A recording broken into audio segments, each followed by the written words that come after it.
It is a very special episode of the All About Counter-Strike podcast. It's episode 55, and I'll do the usual straight from the start. It's the 30th of March, 2026. It is currently 9:21 over in Lisbon, Portugal, for me on this glorious day where it's lovely and warm and nice weather. And for Devilwalk, that means it is 10:21 in dark, cold, not as nice Sweden. Is it I cold mean, still? it is cold, but it's starting to get to the point where starting to move. We've been thinking about like moving all our winter jackets Oh, okay, you're ready at that point. That's into good. storage, Yeah, and kind of having more fall jackets, if that makes sense. yeah. Um, yep. Not quite summer jackets. You still need Not a quite jacket. summer Yeah. jackets. It needs to still give some kind of warmth. What weather are Um, you rocking with? What temp? oh, I have no idea what it was today, but it's probably like maybe a few pluses. I hit 22, man. 22, nice. The only reason I'm wearing this hoodie is because it's my CS new hoodie from Valve with my name on. I'll get into that a little bit later. So We the have a reason I said great weekend coming. 6 degrees, -2 at night. 6 great degrees, weekend. -2 at night. It's perfect weather. Perfect Swedish weather. Don't envy you at all. Not great in my eyes, but you're used to it. It's hella dark where you are as well. So I said this is a very special episode, and that's not because we have a guest. That is because this weekend, this Saturday, my baby boy was born. He came into the world 7:26 in the morning. Came out as a big boy as well. He's like 4.1 kg. So that's pretty big. Oh wow. Yeah, he came out strong. Baby and mum Wow. are doing well. We're already home. We were only in hospital for like just over 48 hours from when he was born. For the labor, obviously took a bit of time. I'll just say, we definitely have it easy. It's the second time I've done it. It's been a 10-year gap since I had my last child. Men have it very easy. You know, we don't have to do the hard sacrifice and things. So if you're another dad out there listening to the podcast, you understand completely. Devwalk has all of this to come as I keep trying to just push on him slowly throughout these episodes and every time it comes Yep. up. But I'm very Like, do you happy. want us to like have kids at the same? Like how girlfriends are, where they want the kids at the same age approximately, and Ideally, you have a boy as play well, dates. We'll go to because you see what will happen, right? We'll so they level can them up in smash Counter things Strike. together, or what? Yeah, well, depends what you mean. I'm gonna just say you mean like I smash. meant I Yeah, meant crushing things, good, not good. Yeah, that's completely fine. yeah, Could be completely not misinterpreted there, yeah, mate. I was also just thinking they grow up playing Counter Strike together. Eventually, they take over the podcast. You know, after we're like old and grey, this could My work out really daddy well. used to be a podcaster. Now I have to. Now I am as well. I come from a long line of podcasters. I'm not going to share any picture or anything yet. I'm going to leave my wife to do all that fun jazz with it all when she's ready, when she's got herself recovered, because it's a long recovery process after you've done all that. But they've all seen the pictures. He came out with lots of hair, similar to Very what I did. cute, very cute. I mean, there are some babies that are born aliens. This was a cute baby. See, okay, I had this conversation with my wife and my mother since this moment, right? And obviously, I've done Yeah. this before. I always said this. There are people always say, "Oh, my baby's so cute, my baby's so lovely," right? But if my baby came out fugly, I would be like, "Damn, this baby he's not had a good start. Like, this was not a cute baby." I've done it to like family, friends, right? Where I've said to them, "Yeah, nice baby." Like, I'll be honest. I'm not gonna directly tell them you have an ugly baby, but I don't give it the whole, this is such a cute, like beautiful baby. Like, because some of them, they just have to grow into it. Some of them start off Yeah, pretty yeah. rough in the world. They like, sometimes I see these little babies, they're like very wrinkly. Well, my boy, he stayed in there longer than he should. He stayed in like nearly 42 weeks. So he was coming out fresh hair, strong, like, yeah, I'm good. Like he'd already been alive in the world. So I'll just start by prefacing all of this, right? It's not just about my episode of having a talk about having the baby. I'm just very happy. It's a Understandably. great moment to go through. Have a boy, be a dad, go through all this again. But it does mean Devwalk is hard carrying this episode because We'll see about hard carrying, but I have watched 12 maps of Counter Strike today to catch up. in one day. um, on what happened at Rotterdam, because I also had a busy weekend. But obviously, we have to be ready to inform you guys about what has happened in the world of Counter Strike. Mhm. So some sacrifices has to be made. By the way, Uh, we need to make a note of this. I have a picture for when we do put the first baby pictures up. When the Navi Vitality final was going on, I had the iPad on. He was laying on my chest. He got to see the first bit of being a Navi fan and being sad. So he understands already what taking L's are like in life. I how couldn't far react away? as hard. But aren't babies like like the They can't first see at this like point. They can't six see. months they can barely see Nah, bro, they're like just seeing shapes. There's not even yeah like they know yeah it's yeah dad or mom by voice, smell, but like he ain't really watching. But I've yeah got proof he was there. Like the sounds were coming out very low on the iPad. I was keeping all distance. Dude, it's yep. so hard not to react as well. I'm like sitting back on my chest and I'm like, like, just trying to hold it. Like, yep, we're all good. We're all good. All good, all good. But he's already gone through the hard part of life. He's watched the grand final failures of Navi. This is setting Well, him up the right way. I mean, I think it's good that Navi is in grand finals again This instead was of positive. This yes, was positive. like Yeah, no. We'll come on to that. we'll come to that. Yeah, The other thing I want to say before we get into the Rotterdam stuff, we got a lot to cover on this episode. By the way, this is going to be action packed. But Valve, I posted this already on Twitter, but they sent me this amazing, first of all, CS2 bag, yeah, with my name on. Didn't expect to have the bag. I thought I was just getting some clothing. And then they sent me the hoodie and there's a sweatshirt as well, like a jumper, yep. which says CS2 and then banked in the name. Some of the map core people got it as well. But the crazy thing is, and I'm going to frame this and put this in my office. It says, it's handwritten, by the way. Thanks for lending your voice to Counter-Strike. Much more to come. Best CS team. See you soon. Now, do you know what the crazy thing is? It made me smile and laugh at the same time. And they said see you soon because like they come to every major. But as of right Yep. now, I'm not hired for the Cologne major. And obviously Valve don't have anything in the hiring process. So I'm just hoping they know something I don't, that VSL is going to wake up and invite me or something's going to change. But we'll wait and see. Nothing right now can kill my vibe, even not getting the Cologne major. I'm ready for anything. I want to talk first of all about Rotterdam. Before we get into like the arena and stuff and where we got to with the playoffs, we'll go through our predictions because we kind of cooked on the predictions, bro. We We did kind of kind of cooked. cooked. Sometimes we hit the nail on the head. So like, I'll blast through this for anyone who didn't watch the last episode. The opening matchups: Falcons NRG, Navi Bait, FaZe Aurora, Furia Tyloo. Then it was Paravision Nip, Spirit Liquid, Mouse Mongols, Vitality 9Z. So we got Falcons NRG right. We got Navi Bait right. We got Aurora FaZe right. You said Furia. I said Tyloo. I'm just a massive Tyloo fanboy. So that's just me being me. Yep. We both said Paravision over Nip. We both said Spirit over Liquid. You said Mouse over Mongols. And this is the one I'm going to give a little bit more time. Not because I was right. Not because I was right. But I just told you at that point and you hard disagreed with me. I said, it's nothing bad against Mouse. I just felt like this is where they would screw up. I mean, I even got shit in the comments of last episode where one guy was like, "You've lost all your credibility. You have nothing left because of how you talked about Mouse." Maybe it wasn't that harsh, but it was something along those lines. But this is a comment I didn't read. You said lost all credibility. Man hit you hard. Yeah, and he wanted to have a comment about it. So essentially, I wrote, first of all, I thought that Mouse were mentally stronger than having, one loss at a different tournament and just dropping the ball completely. I felt like, okay, that's not that big of a deal. If I'm Mouse, we're constantly going to playoffs. We're constantly semifinalists. 100%. Losing to, what was it, 9C in the previous tournament. No, Foot.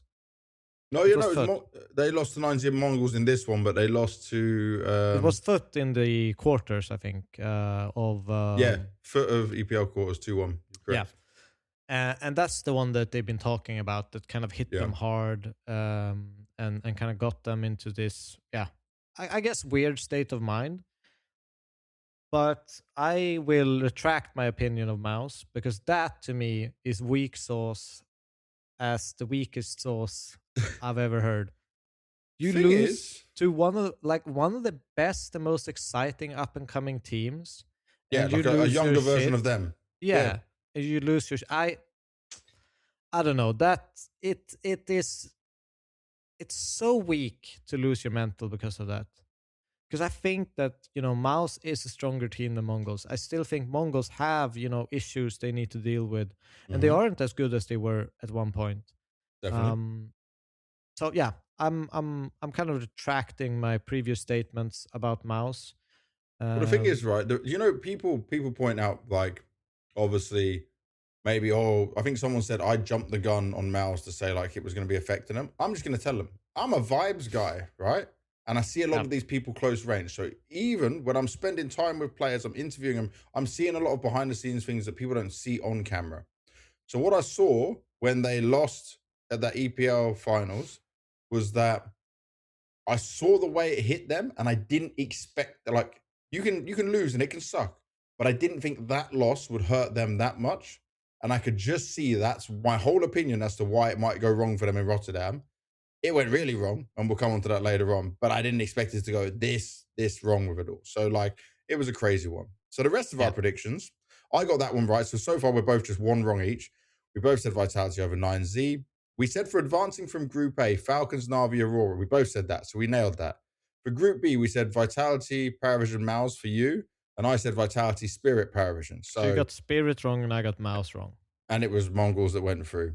We both said Vitality, Falcons for the grand finals. Well, that's another thing for later on. We both said Vitality would win the tournament. Well, guess what? It's not really a surprise at this point. They are the greatest team to ever touch Counter-Strike. There is nothing like them. We have never seen anything like them, and they are in a league of their own, and Yeah, they are not slowing down. Like there is no brakes on this Vitality machine, and that hunger. Again, these are things we'll come into later on. So let's start with our four teams who ended up in the 13th to 16th place. We'll start with Bait. You know I'm a big fan of Bait, yeah, and I have nothing again with them losing to Navi and actually putting up a good series. Not too bad. Sizzy still, Mirage is like his specialist map, in my opinion, right? From what I've seen from him, is where he looks most comfortable. Bro had a stinger on Mirage. Obviously, Immo was having a great game. This was really good. But then across the series, we could see it all unfolding. And I'm not looking at rating here. I'm looking at like, if you go back on this podcast, when I saw Sizzy that first time play for Bait, I saw, okay, there is potential here. Like I'm seeing the way he's moving, the mechanical skill, maybe not the decision making at times, because he's going to go for a lot more peaks and stuff, right? Young yeah. player, very hyped. But this was a little bit worrying.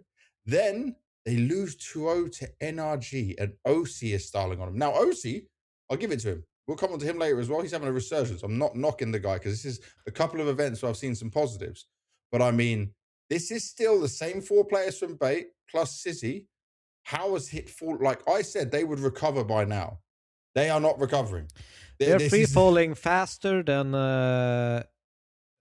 like FaZe at this point. yeah, and they're not making a major, by the way, unless they somehow win like this Parkin Challenger thing they've gone to in Denmark. Yeah, which is it's a winnable event. I don't know, like I don't think we'll come on to VRS things later on because obviously we're nearly at the major cutoff date. But it's not looking pretty for Bait for a team that was one game away from making playoffs of the Budapest Major to dropping head trick, which I didn't agree with, by the way, at the time. Obviously, we've learned some more stuff as this has gone on about the reasons why. But yeah, this was an error. This The was a big season has error. been almost 3 months, right? They have a Yep. 16.7% win rate in the last 3 months. Mm-hmm. They have one win against Furia, they have one win against Heroic, and they have one win against Pain. I think that's it. Yes. No, the Pain one isn't even this one. So they have one win up against Heroic and one win against Furia. Because Is Pain that was map in wins? matches one. Matches, okay. They've still taken maps off of Spirit, one Yep. map against Mongols, The and Navi map then as well. one map against Navi and NRG. Yeah. It's rough. It's really bad.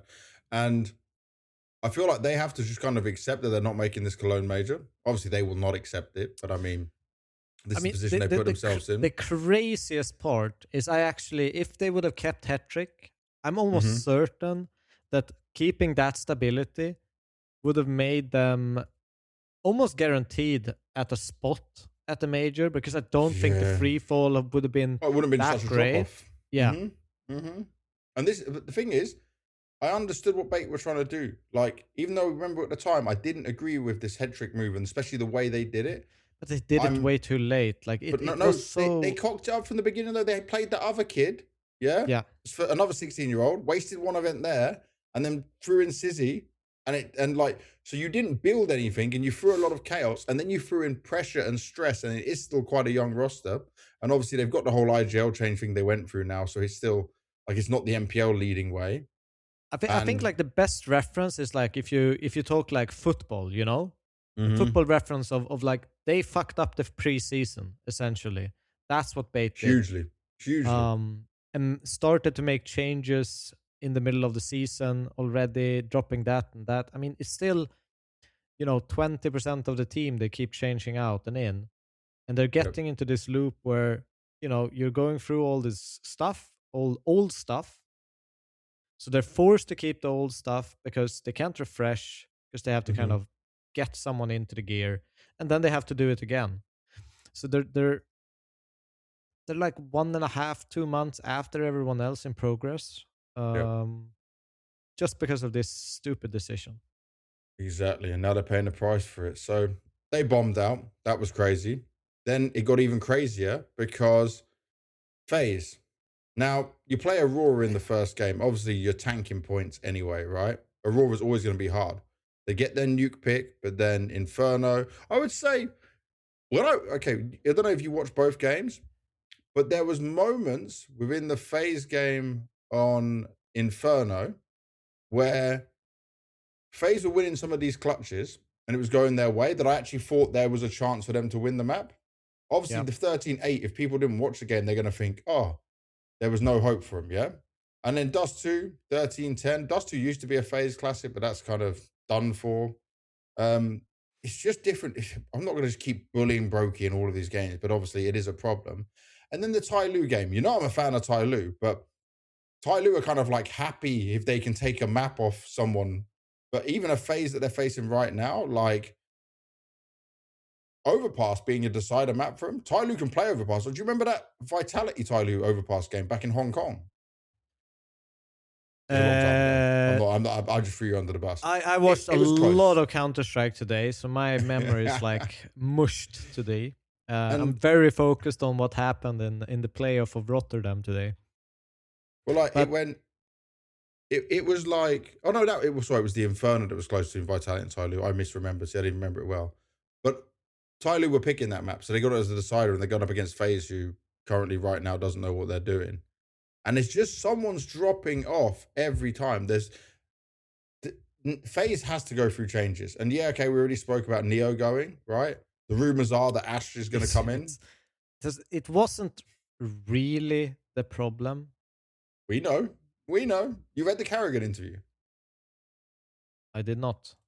But where basically he said something like it was a surprise. I don't want to misquote him. Oh, yeah. That one. Okay. Yes, I thought it was a newer one. But either way. It kind of came as a surprise to us all because we're this close to the major on the Neo removal.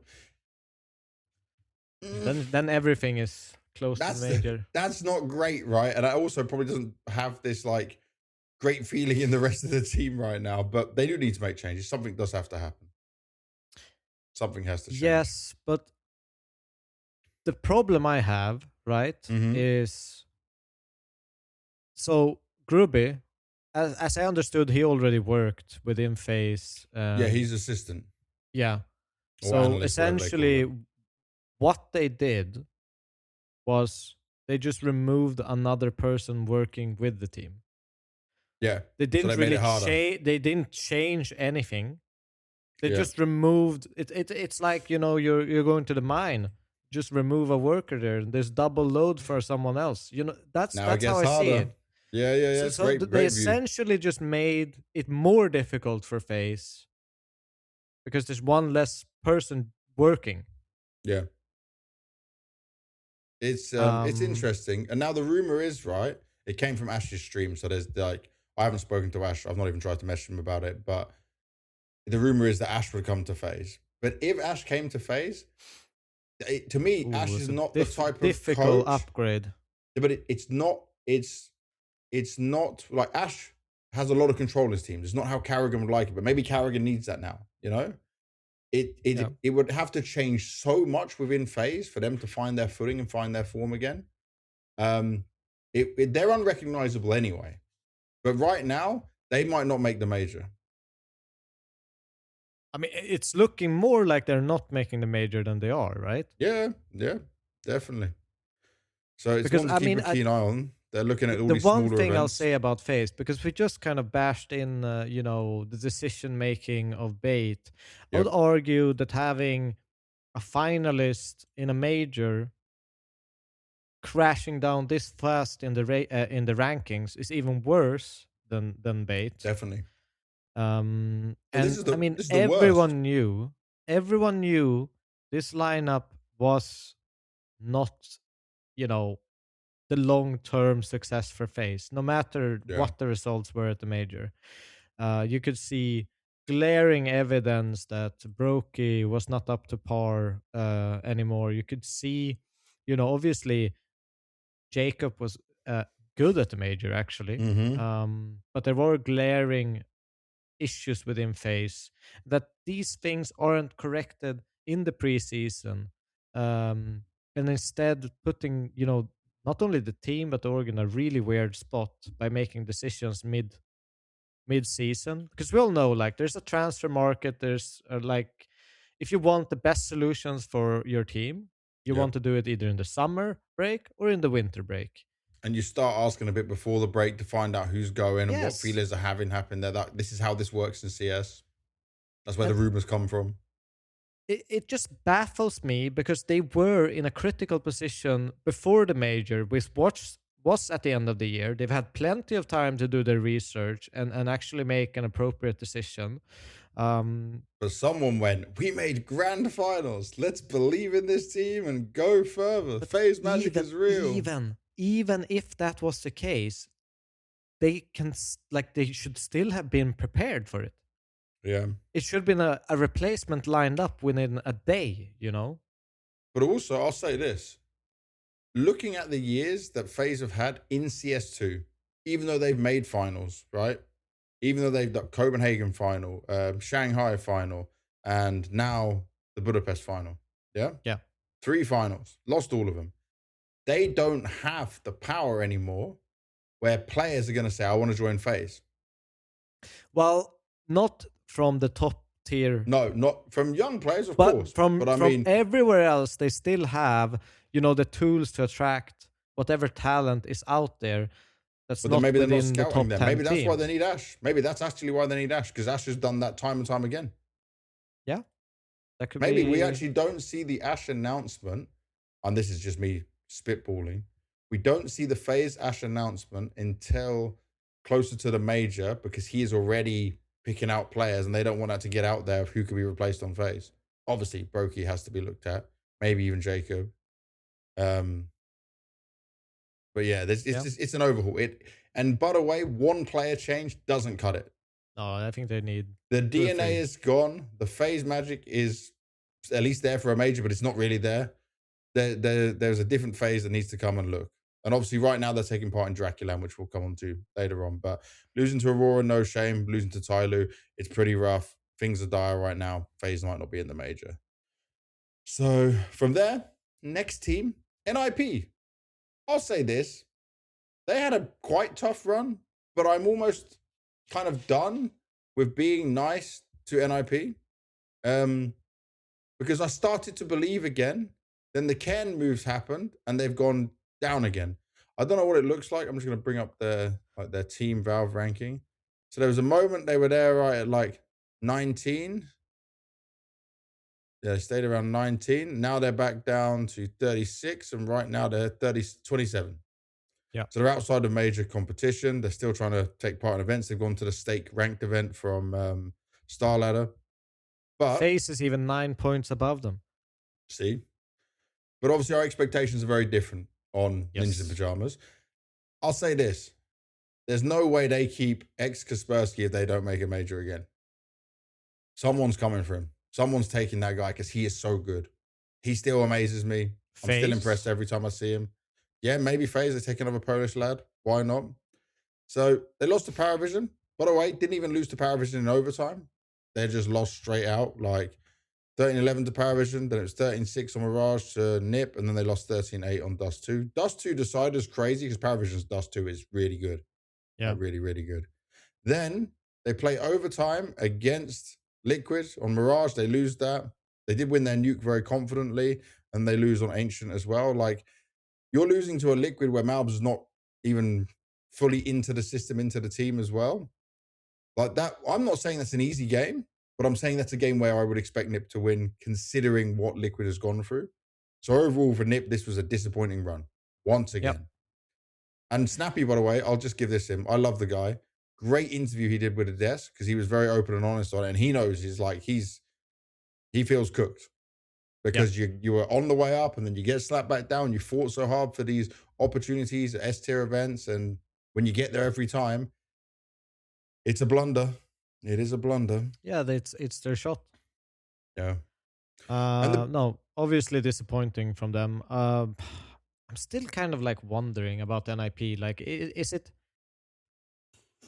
because we have 2 new dads in the building, or is it just Snappy's like already been a fatigue? dad before.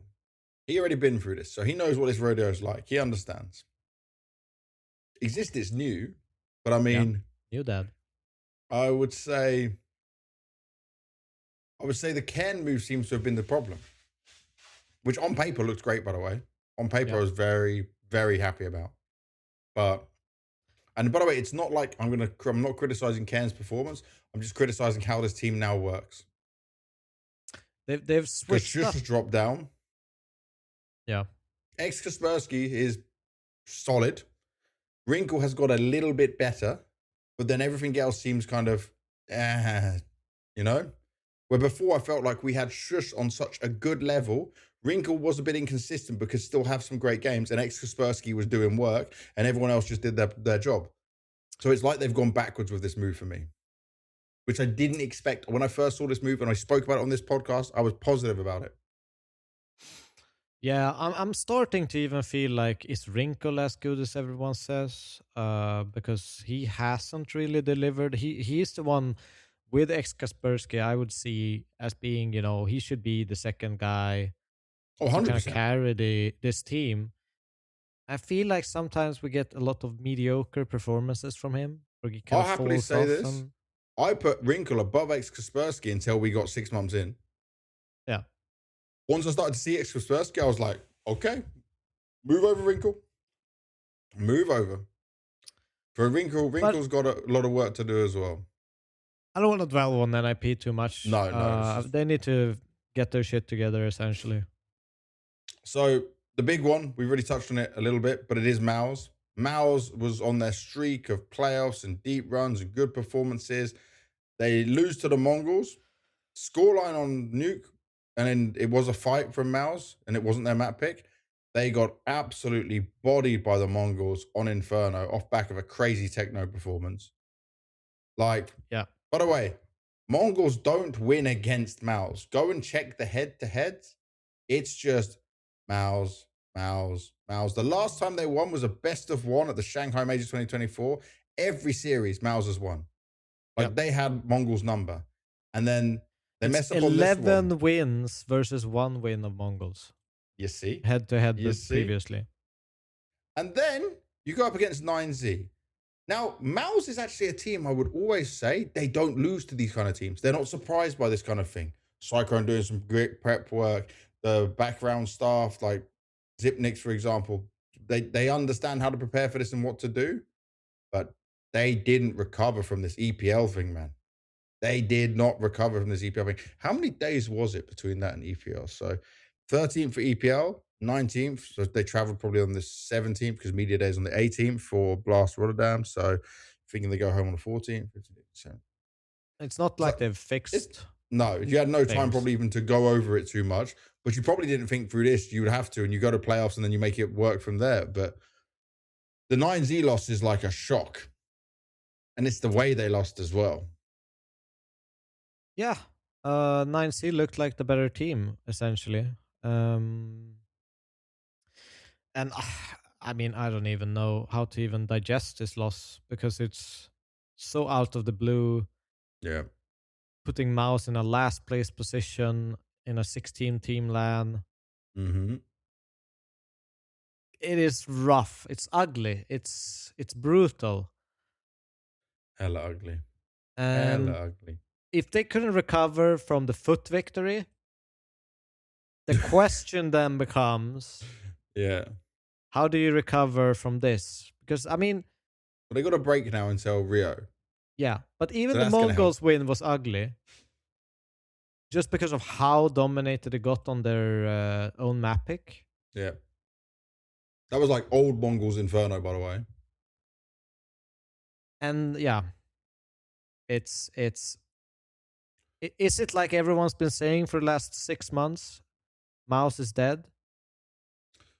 Oh, I've been harsh on Mouse, right? I've been critical of Mouse. Everywhere we hear and talk to them, everything is about believing in these 5 players, not making changes, despite what rumors can come out, right? Jim Fat said himself in an interview, now he doesn't know where the rumor came in. I'll just go to say this. Look at your agent. Look at your inner circle, my friend. Because Jim Fat, you are a smart cookie. But there is a reason these rumors are out there. Um, it is a problem going out like this, but I will at least give them happily until after Cologne to see what they can make work with this. But then after that, this whole keeping the same 5 players, growing, like Zipnik's, I think, or Cyclone, one of them said, I read it on someone's Instagram post when they were signing the contracts. Back on We interviewed Astralis. Sipnix as well Yeah. at the major. But he was saying, it reminds me of Astralis, right? Constant semi-finals, can't get over it. We just need an extra 5%. Well, this is not anything to do with the 5%. This is a whole different thing. Yep. And it's tough. It's tough. And there's different ways you can look at it. You can look at the IGL route. Some people want to look at Xertion, even though personally I like what he can deliver.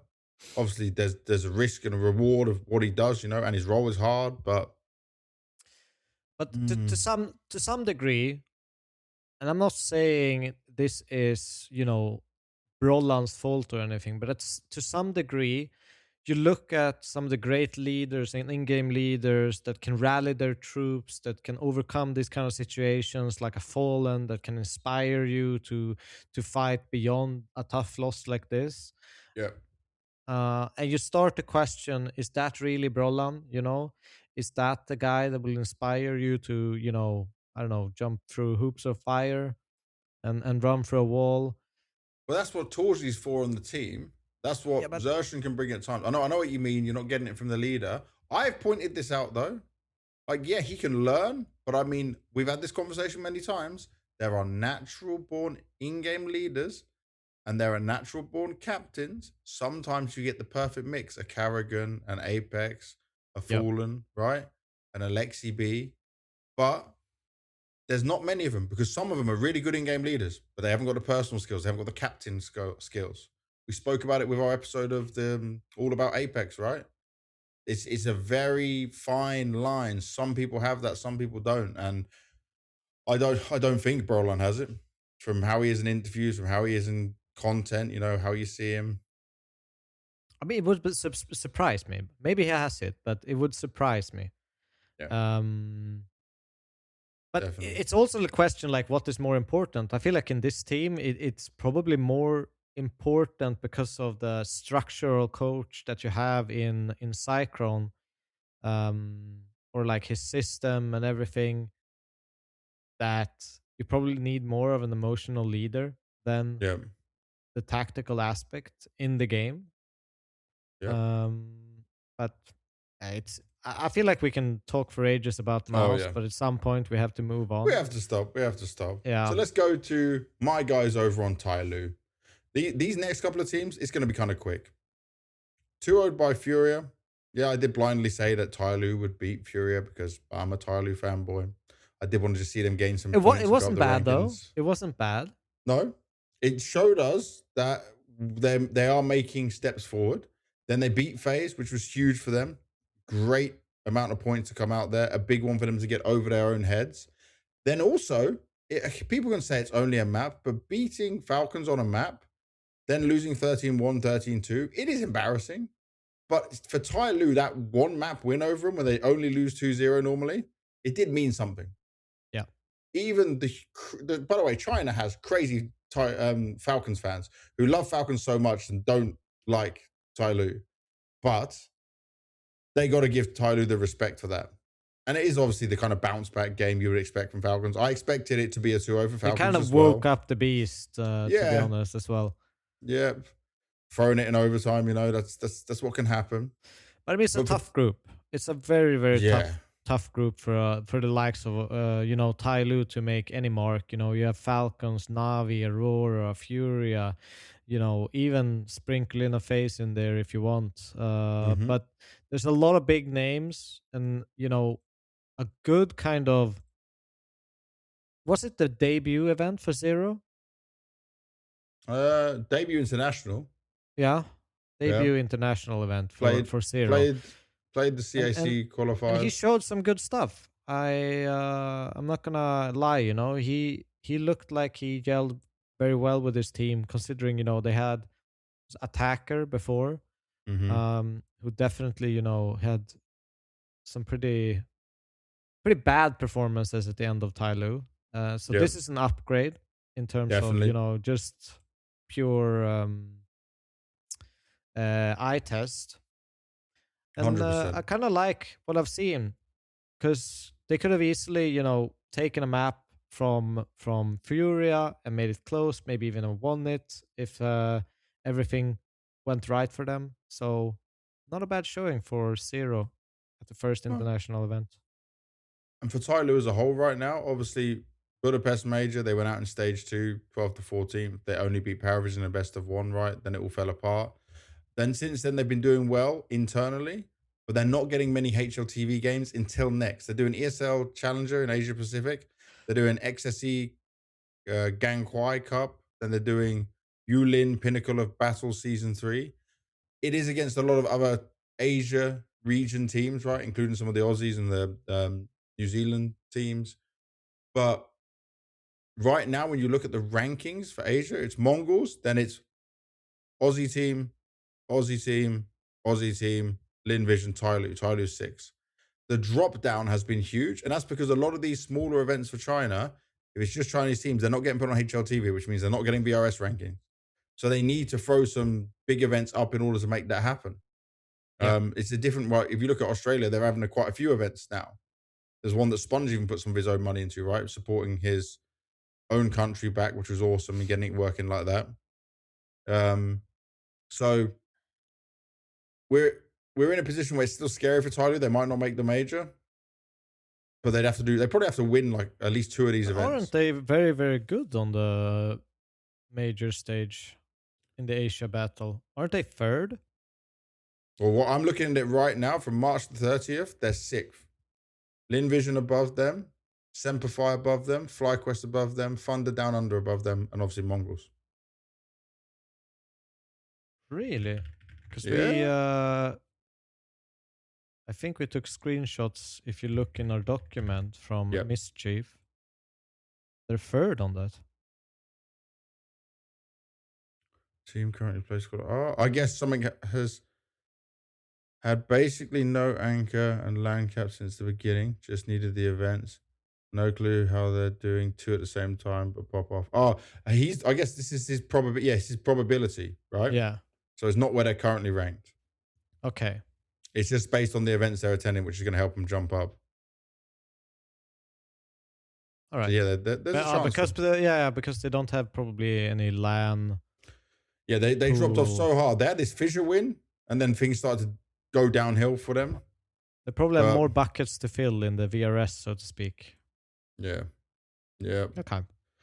All right. From Tyloo to NRG, a team that I will say with Grim, it's still, they already spoke about it during the Rotterdam event, but like a lot of it is just their one for ones slotting him in. They're just getting some more experience with it.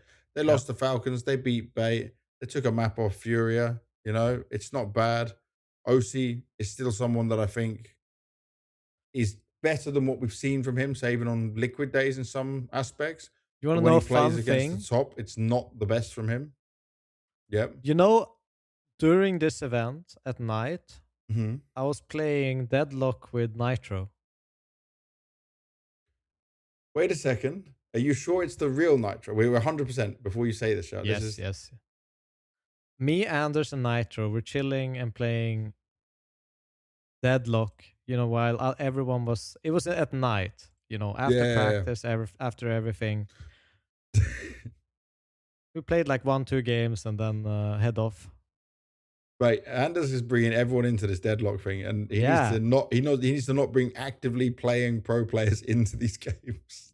But you know, it's like, you know, You need your chill it's time. like it's chill time. You know, Rops is doing his runescaping or whatever Cyber is doing. Yeah. Everyone needs that kind of stuff. It's not a negative. Everyone in the community. It's not like if he played one more game of Face It, he would have won against Furia.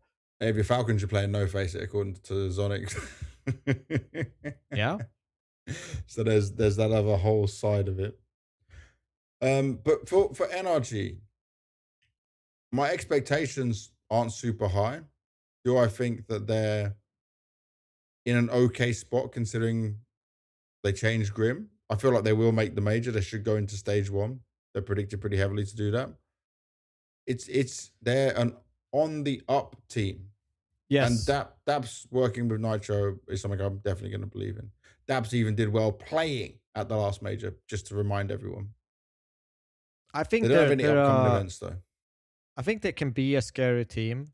I think they, you know, scary team where though? Not at the elite level, right? Just no, but I think they can actually shock people. Like if you actually look at the results and how they play, sometimes they actually outplay their opponents quite heavily. It looks like they're well drilled. They just need a little bit more time with Grim to get everything sorted. And I think that they can be a team that upsets and be around like 10 to 14 in the world along those lines, and can occasionally make a playoff run. I'll say this: if you're an American, I'm more for NRG than I would be an M80 or a Liquid at this point. I think NRG have more potential at the moment. Yeah, I'd agree with that. And from NRG, we go to Liquid because they finished in 9th to 12th as well. Liquid lost to Spirit, which like you kind of expect it, right? It is also the first big event with Malbs. But obviously, they played the Roman Cup. It is a bad Spirit, but I never expect Liquid to have a chance against Spirit. No, we already touched on that. Like, mate, Donk can almost 1v5 the rounds and do enough damage that the rest of the team can clean up in it. That's where we're at with Liquid right now. And Flashy knows I love him. I'm sorry, mate, but you guys are still going through this change. So obviously, Liquid played that Roman Cup. Obviously, was that the one JL stood in for? Pretty sure that's the one JL stood in for. So JL was there playing throughout that one. Liquid beat NIP. We already covered that game. We talked about NIP. And then they lost to the Mongols in the lower bracket semi-final. They did have an overtime game against the Mongols. Elige is just a fantastic player through and through.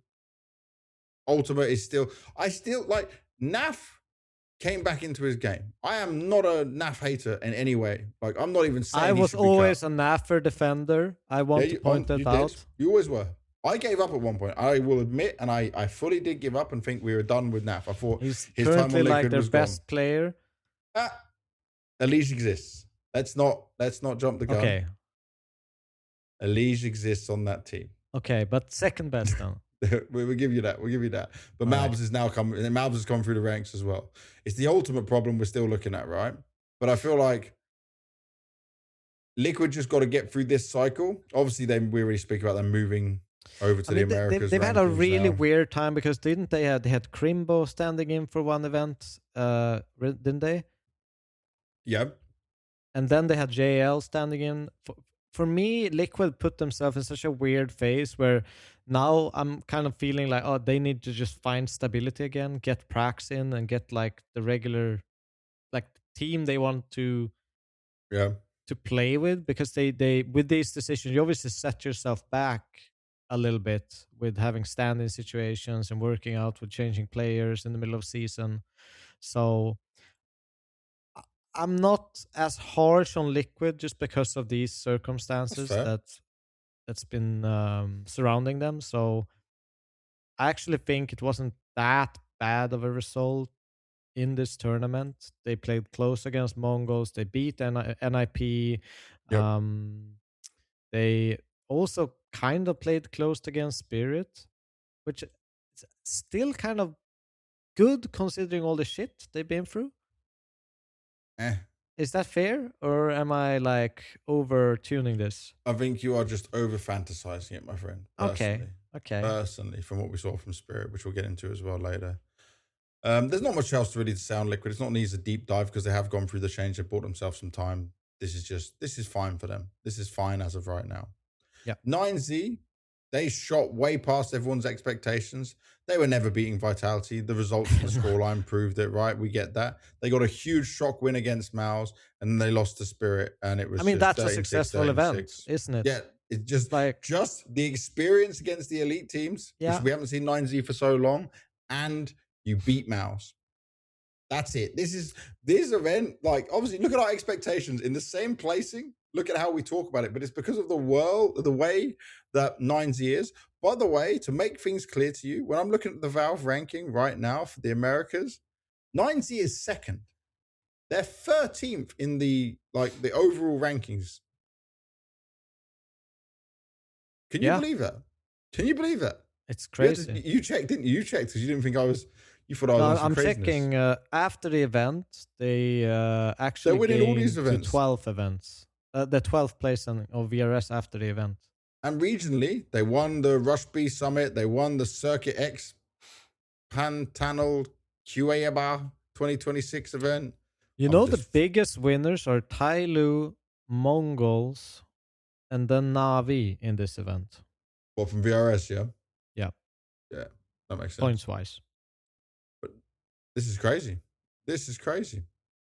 9Z right now just behind Fury on it all. And they're playing in another event where they're right now they're going to be in the grand final against Legacy. So they could go for another win. Obviously, Legacy's a very tough team for them.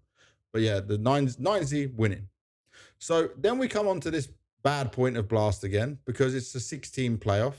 So Furia, they go out in 7th to 8th in the end. I don't want to be harsh, man, because I like this team. But it's not inspiring. I've lost that excitement I had at the end of last year for this team. I Not mean, doing well going at the from major being was the fine. favorites at the major to where they are Yeah. now, yes, it's disappointing. Yes, it's frustrating to see. I think they still have it in them. I think probably a very disappointing loss against Aurora. I think that one probably hurts the most But in also the that Falcons won because Group A. they had to fight so hard in every game. And I will say it, Molodor is my boy. I talk with him a lot. But some of his performances under pressure now, we're starting to see the cracks. And maybe when we were talking to him and he said in interviews now, how he's analyzing, how he's focusing on not making these repeats, he's changing the way he's playing. Maybe he's gone too much. Maybe the DNA that he had, that was, everyone knew he would repeat. Everyone would wait for him. But sometimes he would still nail you. He would own you. But now he's changed so much more that it's maybe not his Molodoi games play. Like it's not his style. There's something to that, yeah. But I kind of see Furia, and when I see them play, it's like a little bit of lacking everywhere. It's not only Molodoi. I feel like you're getting a little bit less from sometimes Everyone. Fallen, Yuri, like Kindar. Kindar has a hard time waking up at times. So I think there's like a mix bag kind of problem. Like I've seen a lot of their games where they've started off so fucking slow. I mean, we can look at Aurora, Fury on Inferno. There was a 10-2 half on Aurora CT side to start off. Even, on Dust 2, they go 5-0 down, work their Yep. way back up in the half.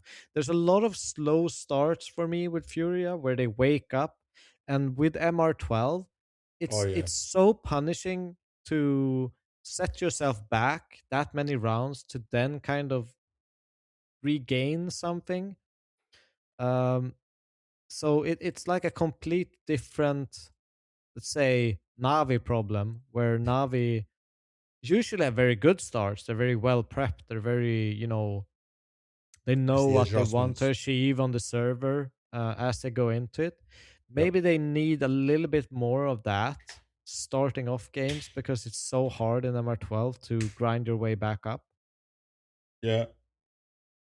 I'd agree with that. But I think it's now going to get disappointing and a little bit worrying. They don't have to worry about VRS or anything like that. Yeah. Fury is still going to be all good, no problems there. But it's now how you course correct, because we were all talking about when Fulham retires, what's going to happen. Well, he won't do it when they're winning and doing good. If this keeps dipping like this, I'm going to say it, just had a baby myself. Fulham, I'm pretty sure he's going to be on that point soon where it's going to be baby making time, Wife is like, you're not even winning. Come home, She's be like, daddy. she's like this right now. She's like, yep, come on. Because also he's said it himself. He said many times he's going to retire and hasn't. He's kept pushing the envelope a little bit more. So it is all a factor in right now. It is Yeah. all a factor. But this was disappointing for Furia. And it was way more disappointing for Spirit. Because Spirit's on the other end of this where, yeah, they can make some runs. They can have some performances. But our expectations are so high because of Donk. I'm still not getting enough out of Tanir. I'm still seeing that Zontic is maybe not back to his absolute element. I didn't even check what his individual stats were for the whole event. But it's like, Some like Spirit is so weird to me because they have good players. They have, like it's not like Tenir can't play Counter Strike just no, because he he knows has what he's doing. This is the system. and sometimes I look at Spirit and I'll be like, what if this was just a face it stack playing instead of a team? Oh, it'd be so Would scary. would would the team be better? Yeah. Yeah. Like that's how I view it. So you're Like, thinking more, let them loose a bit. yeah, like Play out of the system, or play off a feeling. yeah, a little bit more of that. Mm-hmm. It's just a I'd like that. question I pose I where don't think I, Halley will ever I, I allow it. know I know they have a lot of skill, but are we kind of tunnel visioning on the system, on how they want to read Counter Strike, on how they want things to happen on the server? That it's just not a space or a system that makes these players comfortable doing what they're best at. Yeah. Yeah. That's where my kind of brain moves when I think about Spirit, because on paper it looks so goddamn good, but it just can't get it working the way they want. Also, I'll say this, right? There was that Donk Spirit interview that came out where he said, I'm going to stay on Spirit. I'm not going anywhere.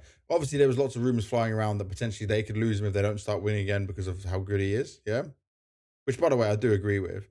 But I will say, I'm not believing the I will stay on Spirit forever thing if these results continue to happen, though. Because he knows he's in his element. He's still the highest rated player of the whole tournament. He's still dominating. I don't care if he has a bad game. The eye test is still incredibly good. That he will think himself. Remember, this is the donk I told you. When I asked him what book he was reading, he told me Mamba Mentality, the book by Kobe Bryant. Yep.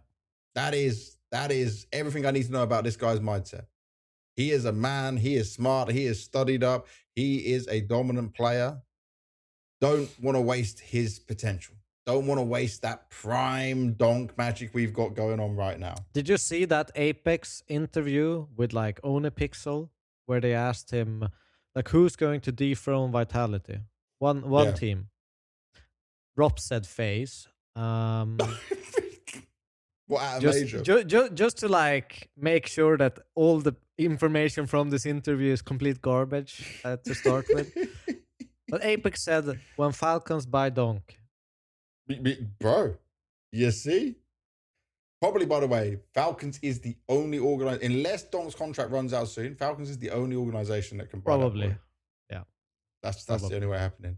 But I'm at a crossroads with Spirit, mate. I like the team. I love Zontex. I want it to work. I think Magix is going to be good in the future, but he's understanding that this is a lot harder to deal with. I said it last episode.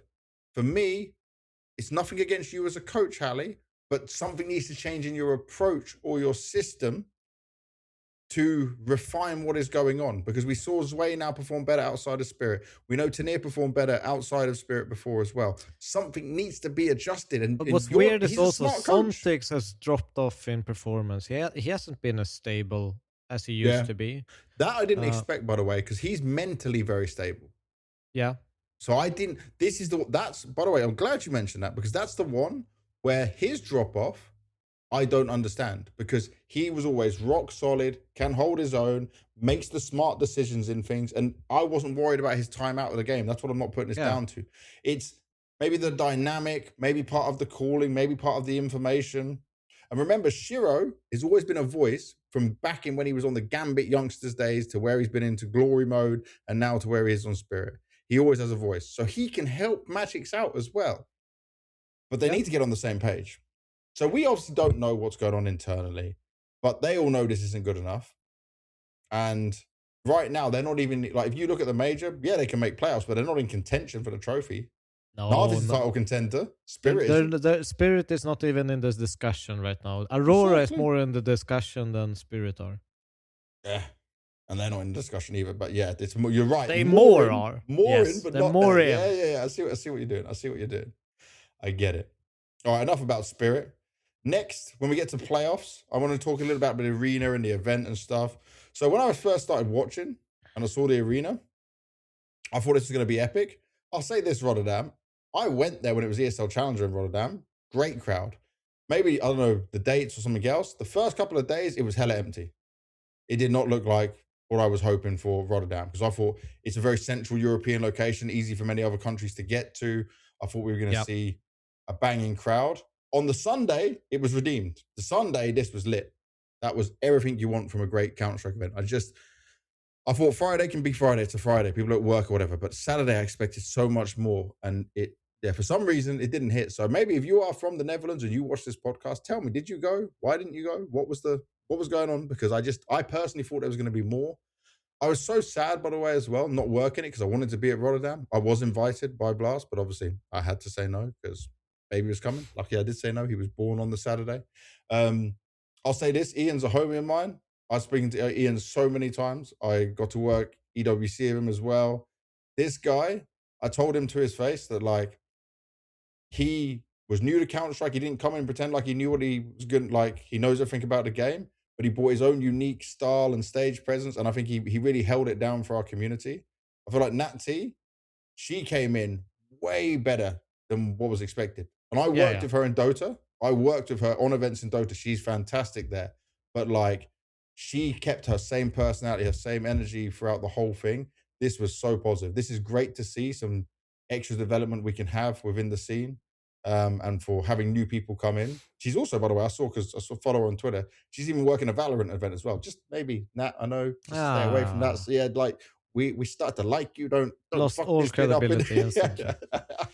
We're only messing, but I mean, it is the dark side. You want to stay away from the evil cunts at Riot. Like, that's an awful company. Just terrible. They will kill you from the inside. They will ruin your good mood and nice Before any assassins are being sent to the coast of Portugal, let's move on to maybe... Riot could actually do that as well, from everything they've ever done.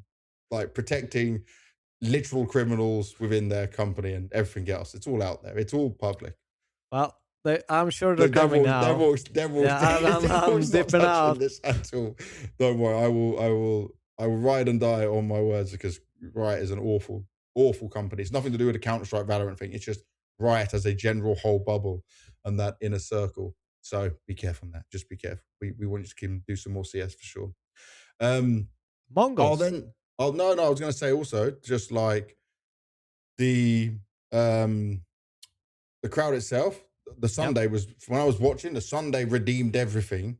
And I'm not going to say it gave me hope that we'll maybe go back to Rotterdam or something like that, but maybe Rotterdam's not the place for having a big event. Maybe it's some other part of the Netherlands. I don't know. But it feels weird. Antwerp was obviously So a banging good. success. Yeah. And for the same reasons We need that to go you back just to Antwerp. mentioned.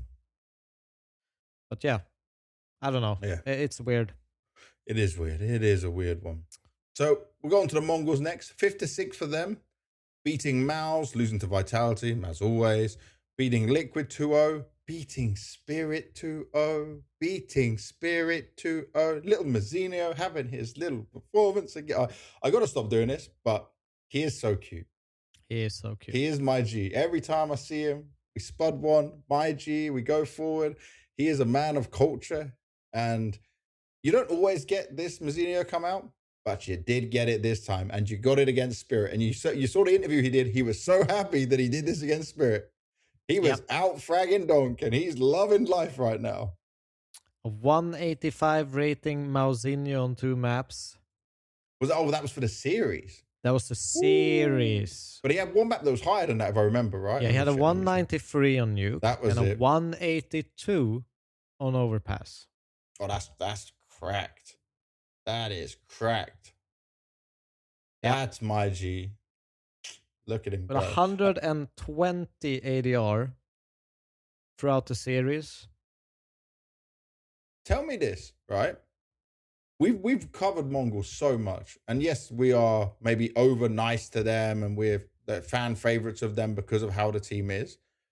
But what needs to happen from a coach's point of view, if I'm asking you, that we get a little bit more at the right, like every team can have a player that has like a pop-off series, but I don't think I feel like I see it as many teams that do Mongols where any one of the 5 can have a 1.60, 80 rating game just randomly. Techno had one where it was like 2.1 something, you know? Like, I'm not expecting that from Techno, but he'll do it every now and again. Where do you put them in finding? Is it just the way they play? Is it how they get down in the game? Like, explain it to me. And how do you try and make that better? Because also, they did this without Mara. Yep. The coach wasn't there, and it still worked out. I think they didn't even take a single timeout the entire event. Mara gave him the blueprint, bro. He just sent it, because remember, he said he was working like from wherever he was still helping the team out. So he was obviously getting them on a call, telling them, sit down, listen. By the way, I'll say this. You know this. Many teams would have a coach who says, no one on your phones, I'm not there, I can't see it. And there's a player on your phone. Yeah? Maybe not paying attention, lapsed in brain. I guarantee Mara is like, the moment he says, no phones, everyone focused. No one's touching their phone, even if he's not there. No one would dare. That's the kind of respect Mara commands.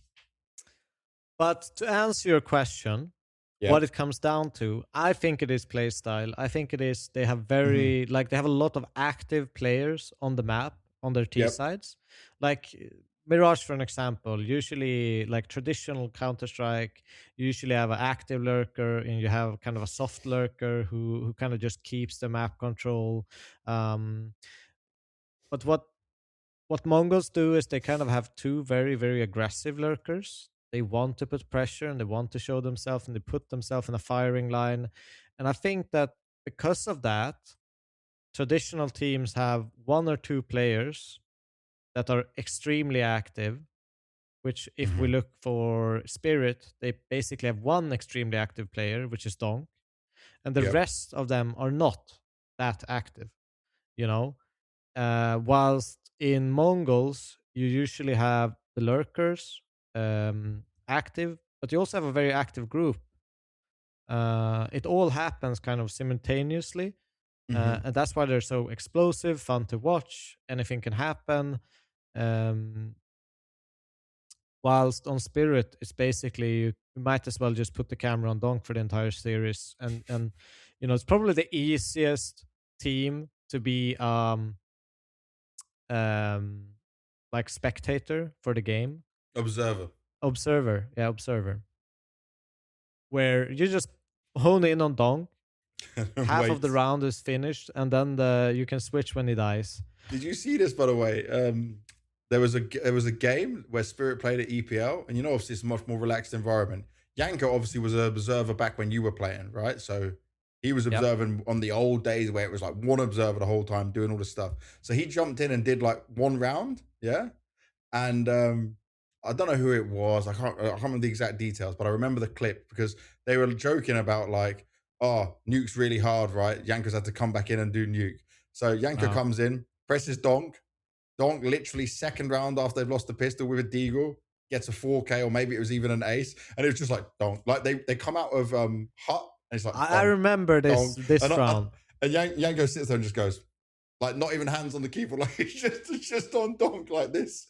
Like that was it. And it was like, there you go, Yanko observing again. No problem. Just give us No donk. kills missed. That is it. He had it all. He had it all. And I mean, that is, the job you have to do when you have Spirit on the game. Yeah. Obviously, with Mongols, you have to maybe, on their T side, Whoever's is got hot probably the hands. hardest one. Yeah. But I'll put it down to playstyle. Okay. Great system. I love the way they are applying pressure with multiple people. I think that's great way to play Counter Strike. It is risky, but I like risk. I come from the Fnatic school of old. I don't think you can win without taking risks, and I think you get better taking risks the more you do take risks. That's why like Molodoy, super exciting player. He does take risks, and we want him to take Yeah. risks. It makes it fun for us to watch. We get Yeah. those highlight packages. We're like, I mean, we had JW play Pop Dog. We love taking risks. That's the Oper plays Pop. yeah. But yeah, So for the Mongols, 56, good placing, good run. Same as going to finals or playoffs and then losing. Sorry, I meant playoffs, not finals, but I was reading EPL finals. But going to playoffs, losing. It's not like a stage fright thing, I don't think, with these guys. They did end up losing to Aurora. This was an Aurora that has had their number in more recent times. And I think it's a well-oiled like Aurora. I yeah. think it's probably one of the best Auroras we've seen. Yep. Yeah, definitely right now. Definitely right now. So Mongols generally positive considering that run and not having Mara there. Falcons finishing in the same place, not so positive though. Because we expect again so much more. They expect so much more.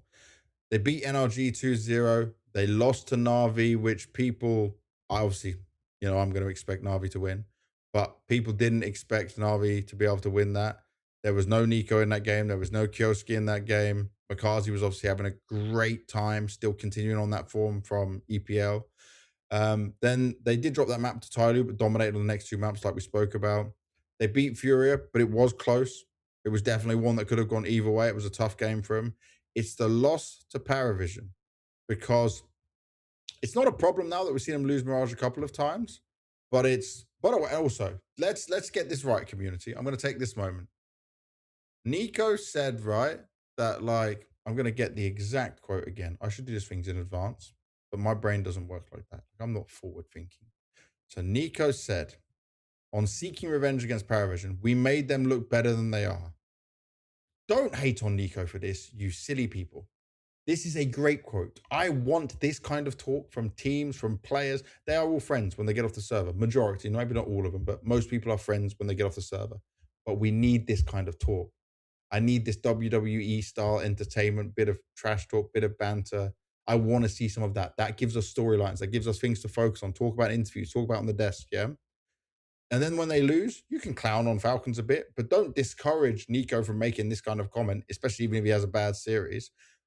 All I'm going to say is what this tells me is you got 3 rounds on your T side when it came to Mirage.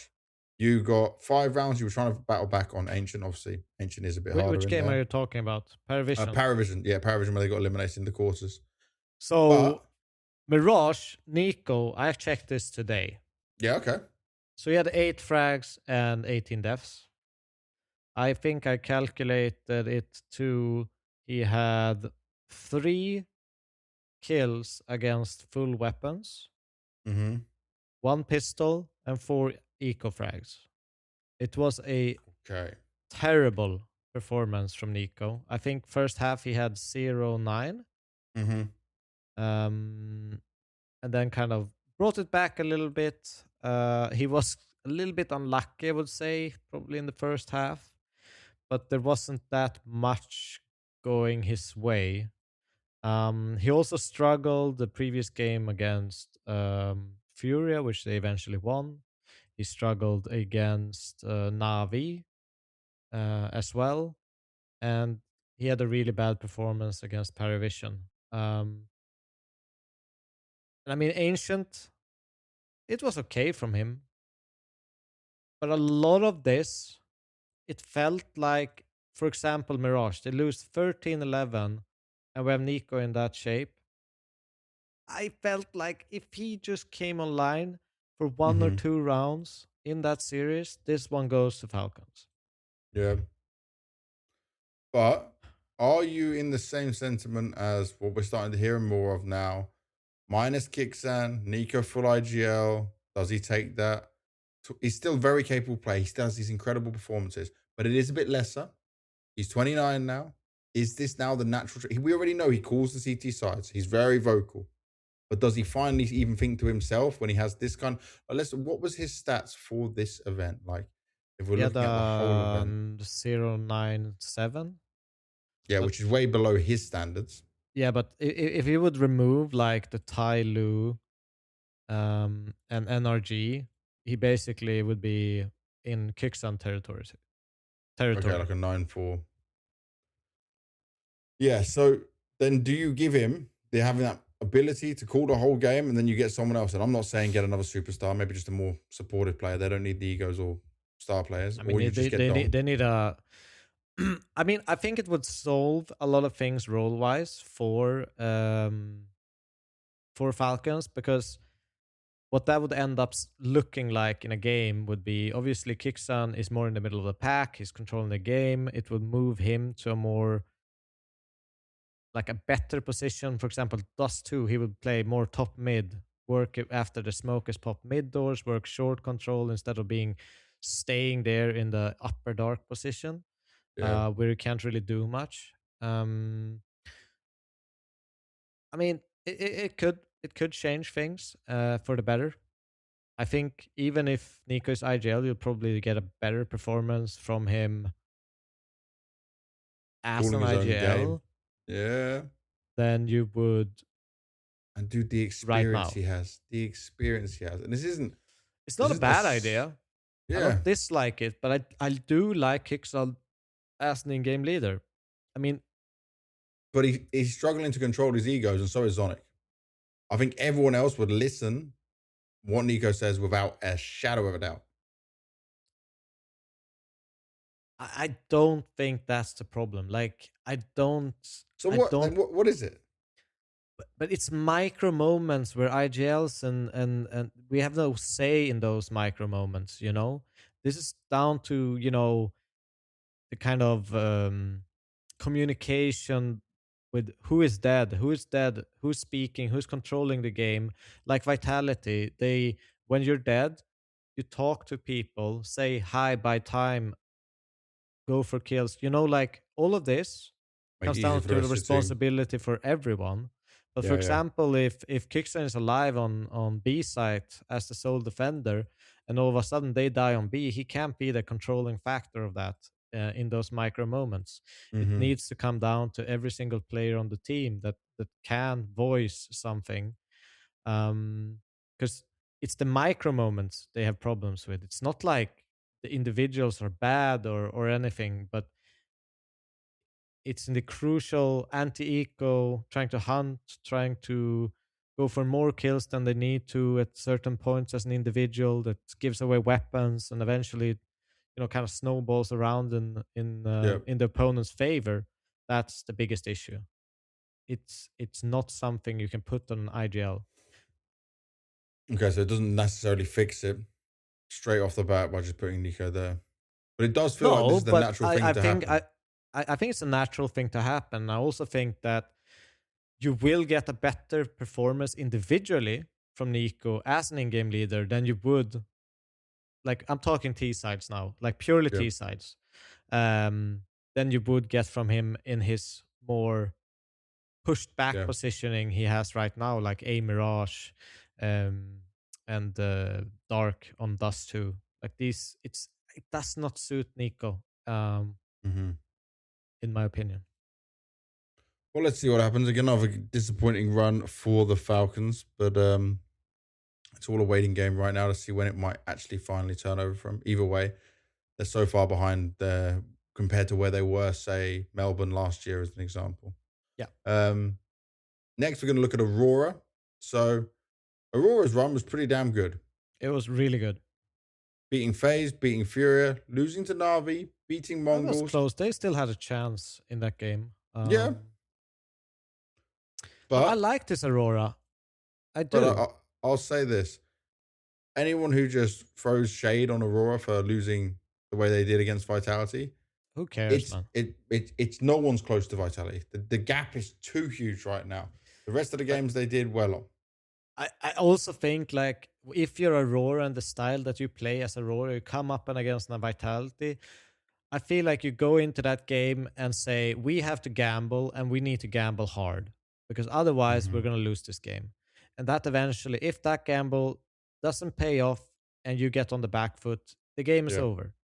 Um, but overall, the way that they've been playing, the way Soulfly has kind of he's grown on me more and more every time I see him.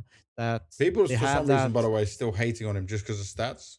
But he ain't a problem. If you actually look at what he's doing on the server, he buys a Yes. lot of time. Even though like Jota maybe had more multi-frag potential But in he wasn't doing some what they wanted. sense, but I think that Soulfly as a player, he's thinking a lot about what's important for the team. And it's giving rotations more frags. It's giving, his teammates opportunities that are better than they were before. And Yep. I think they're winning a lot more rounds because he's in the team. There you Um, go. I'm glad so you I'm said that. liking what Soulfly brings because he has a very like he has a shit job. Yeah. Let's be honest. He has a Especially the shit way that they job. want him to play. Yeah, and he's doing it well. From a coach Completely agree. perspective, I love what he's doing. I love what he's because he rarely makes mistakes. Always have that mindset of buying time, and he does it very, very well. But stat Andes are like, oh, this guy's terrible. But it's like they are playing better. This is the best Aurora we have seen. And Yeah, yes, okay, the old Aurora did beat Vitality twice or three times, right? They beat him in Copenhagen in a best of one. They beat him at best of three at EPL. They beat him at Blast season one finals 2025.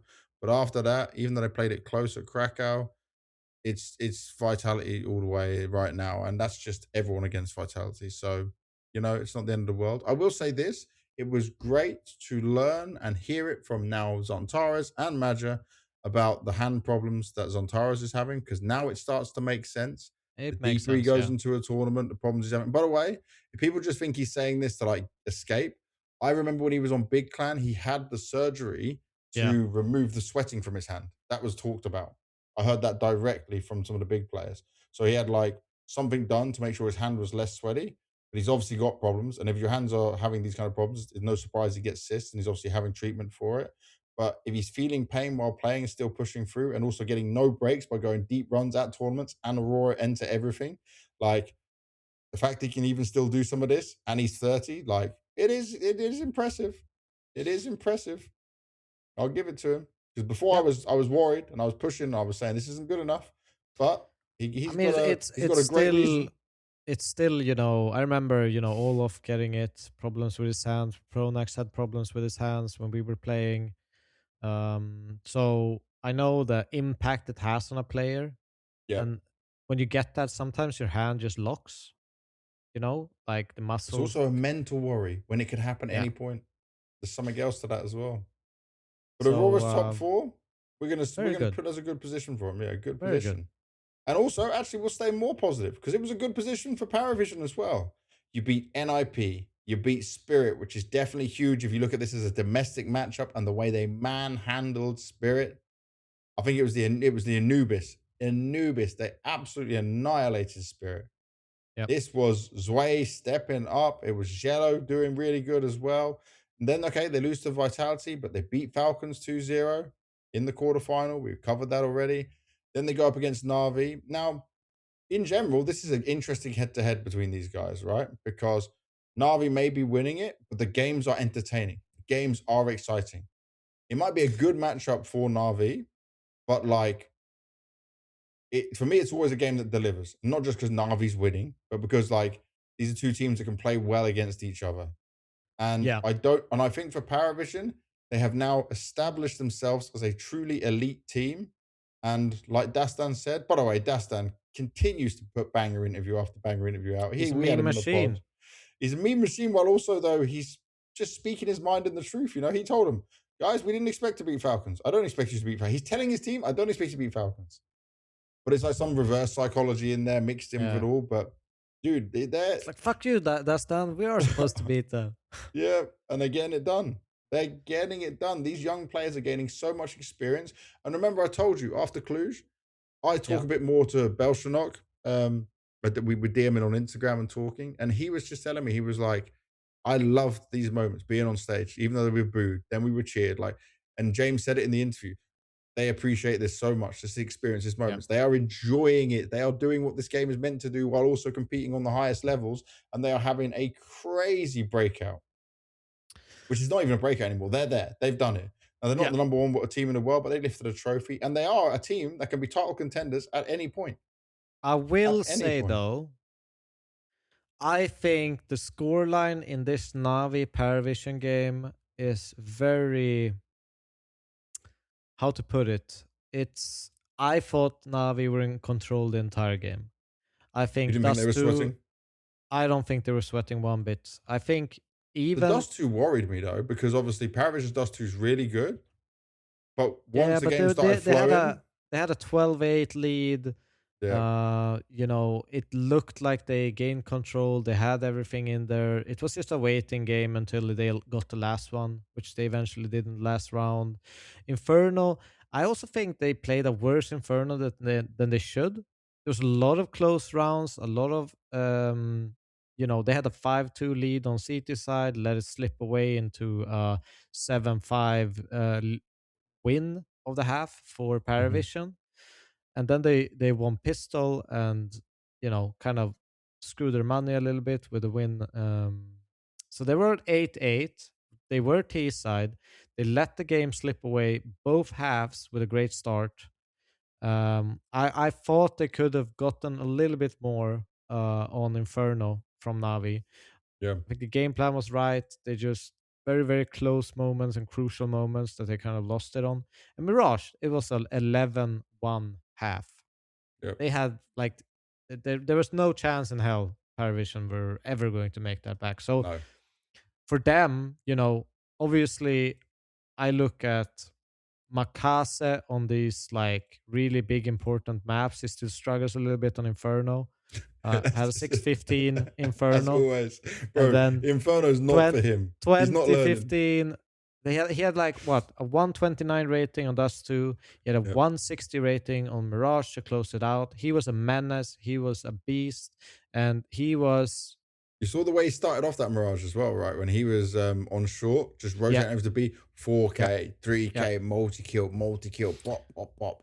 It was beautiful to see, and like But we are still you talking can about Paravision here. yes, We've gone but off, but we've gone off. I still think that Navi had full control over this game, and Okay. Paravision didn't really have that chance. They didn't really have that extra gear. Um, Still impressive for them to kind of come back and crawl their way back, which is kind of their expertise. But yeah, Yeah. In any game, it's never over for Paravision until we actually get to 13 or we go but I into do agree they overtime. are an elite team now. They are one of Yeah. the top dogs. That bounty run was not a joke. It was not just a meme. It was a real legit run, and they're Yeah, showing him. So then we're going to keep with the positives in here, because even though it's a second place and Navi get 0-3 in the grand final, Navi were the biggest winners of this event. They won more than Vitality. yep, Navi were, so you win EPL, not the best teams there, right? Vitality is not there, for example. Falcons not there, right? But they get a win. Makazi gets an MVP. Confidence is flown. Systems working. You got some of that confidence that we always talk about, right? You get that understanding of how you want to play with each other. You get a taste of winning again when it's been so long. Makazi for the first time ever. Also, Makazi now working out when people were like, he's got to go, Imma's got to go, blah, blah, blah, over and over again, He was right? the Same 8th best conversation. rated player of this event with the most maps played. Who, Makazi? Yes. Yeah. If And we could remove Kaspersky, Elish, maybe even Keserato because they didn't make playoff, right? Then he would be the 5th best. see, still really strong. Still really strong. And the thing is, why I say Navi are the biggest winners is because this puts them back in title contention, which they have not been. They have not been for so long. We have never said in recent times that Navi is still a title contending team. And they had a chance in the final. Like, they weren't completely outplayed. Like, if we... Like, Anubis was looking to go their way. They had momentum. Then obviously everyone talk about the triple boost from Saivu that eventually made them win and grind that round out. Rops had a crazy moment to end it with the like it was a 3v5 and he gets a double back and eventually a triple. But did you see the pace change-ups from both teams on this Anubis, right? Navi went for like a double push water round after round, worked out fantastically for him. Then Vitality hit him with that push through the smoke, going through Con into the B site and exploding on him. Like, there was all these little details, these little moments where like they were fighting for space, fighting for chances. That Anubis was, even though people say this grand final was terrible, it was so fast, it was over so quick, Anubis and Dust 2 gave us entertainment at least. No, I think Navi played great. And I think they're scarier than just being, shut down by Vitality. Vitality had to work for it. There was multiple moments on even Inferno could have swung the other way. I liked what Navi did. I think they... How do we even rate them?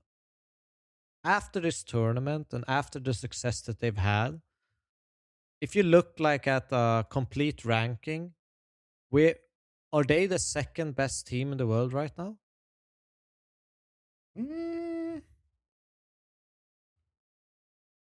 Yeah, they are. They are. Yeah, I think they are. I'm furious about them on... The gap is still big, right? The gap is still big, but Navi definitely take that spot right now. Yeah. So consistent playoffs, right? So 5th to 8th for Cluj Napoca. How did they do at Krakow? In VRS, they are second.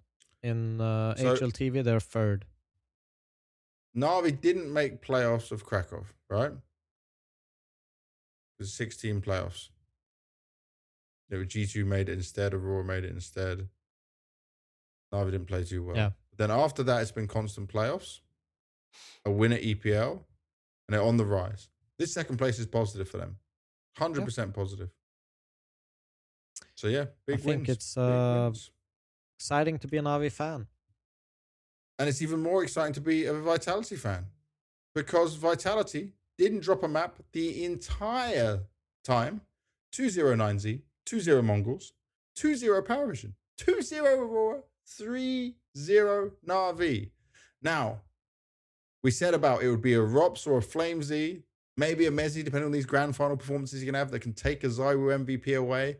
Well, the first time since Zywoo joined Vitality, it's the first ever MVP that didn't go to Zywoo, and Rops stole it from Flamesy. I'm going to say stole it. It's not directly stolen because of this amazing grand final performance.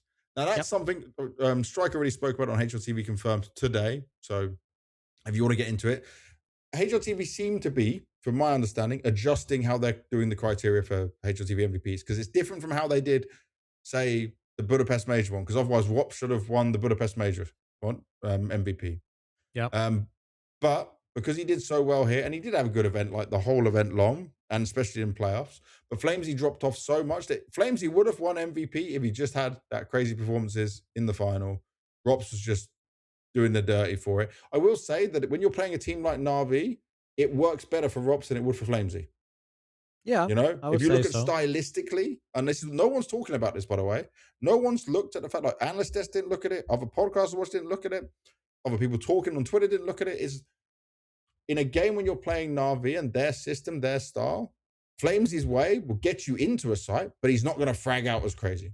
He's not going to have that same ability. No, I mean, that's probably one of the first things I would think Navi looks at is just the way he enters, how they dodge the flashbangs, and Yeah. how they can punish him or slow him down early in the round. So that obviously has a major focus in a very prep heavy, Where Robs, Navi. this does wonders because Robs is like, yes, Navi, you're gonna play like this, and No room for me. Robs is feasting. He's like, I'm gonna take this gap. I'm gonna and Robs is like building up into rounds, bro. Robs is like feeling out Navi, and it's almost like as Navi give up any space, obviously he's not getting it right every time, but Robs can just suffocate them slowly. He's like, But I also felt like Rops was a little bit more active than he has been usually, previously yeah. in this game, where they kind of probably talked about this in the pre-game, or maybe he just got the feeling that, okay, I'm on fire, I'm gonna keep doing this.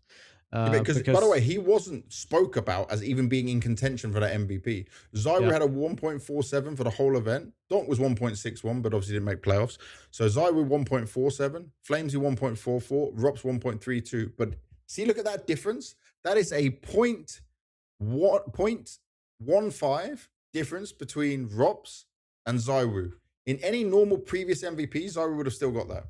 But because it was done differently, Zyro grabs it and we're seeing things change up. But that does also make me think back to maybe Bounty, like why did Nico not get it over? Well, no, did Nico get it over Nota? Yeah. So should have Nota, then Nota should have got it because Nota played really well in that final. So yeah, obviously it's up to HLTV. No one else is doing this. If you want to complain about it, go and make your own. We're just here to read it as it is. And obviously it's a prestigious MVP for sure. But for Rops, that must feel amazing. And did you see the interview where the HLTV interviewed, Apex walks over mid-interview, looks at it and goes, what the fuck? You got MVP? Like, how did you, you know? Like, some good friendly banter between teammates, but it was a classic. But I'm just, the only thing I have to say about Vitality is they're doing it again. I don't care if they lose the next set of events. They're favorites for the major. They're favorites for every tournament they enter. They are so hungry. When you listen to Apex in interviews, when you hear now even from Mezzi, when we had him on this podcast, they've got the perfect schedule, the perfect, like, they've gone straight from Rotterdam to a media day in France with Vitality, then they get some time off again. Next event's Rio. No team is this, like, by the way, this isn't rocket science. This is talking to your players, working together, working on a decision, agreeing a schedule. Because I'll tell you this, I know Vitality got invited to some other events, some lucrative events as well, and still declined it because they weren't breaking that schedule.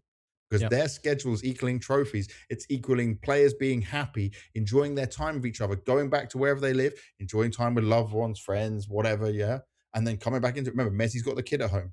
Apex is very with his, I don't know if it's a fiance, I think it's just girlfriend, but like he goes on these trips with his girlfriend and they go travel places. He was in Mexico and stuff. Like Rops, RuneScape, got his girlfriend at home. I think he likes his home space, room flower kind of vibe. Flamesy will be anywhere, by the way. Flamesy's just like sometimes at Robs's house, sometimes in the UK, sometimes in the Vitality office. He can be anywhere. Travel.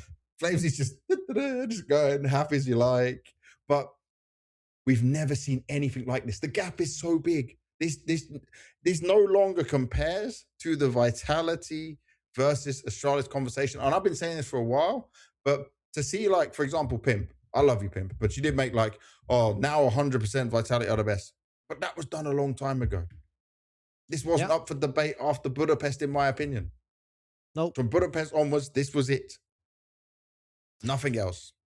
Not even close. They've obviously cemented their legacy, and it's kind of weird when you talk about them because it feels like every episode we're just gonna rehash the same thing. We're just sucking Vitality's dick, like like as much as we can. But they are the greatest Counter-Strike team of all time, and they have a lot more to give. This is not even usually you crown these kinds of things after the fact, but it's not ending.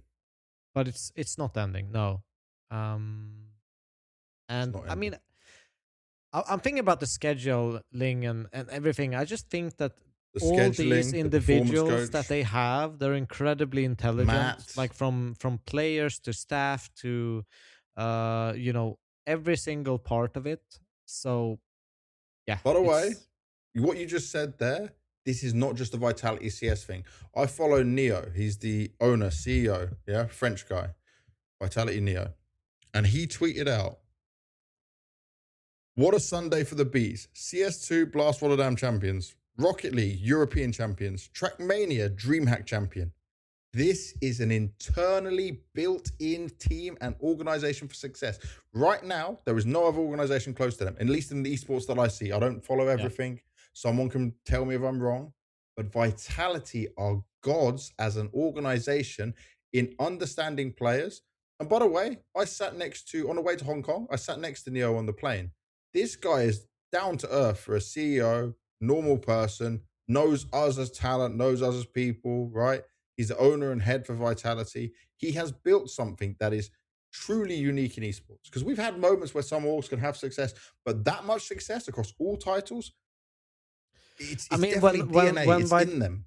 It's when Vitality came out, I think everyone was just wondering if this is just gonna be, you know, some owners splashing cash into esports, not knowing what the heck they're doing. But they've obviously redone the recipe and not just gone only French. By the way, they still have a lot of French players in different games. But they're the new benchmark for esports organizations. International orgs. Because what they're doing is, right, is he went at one point, the French team is not winning me CS trophies.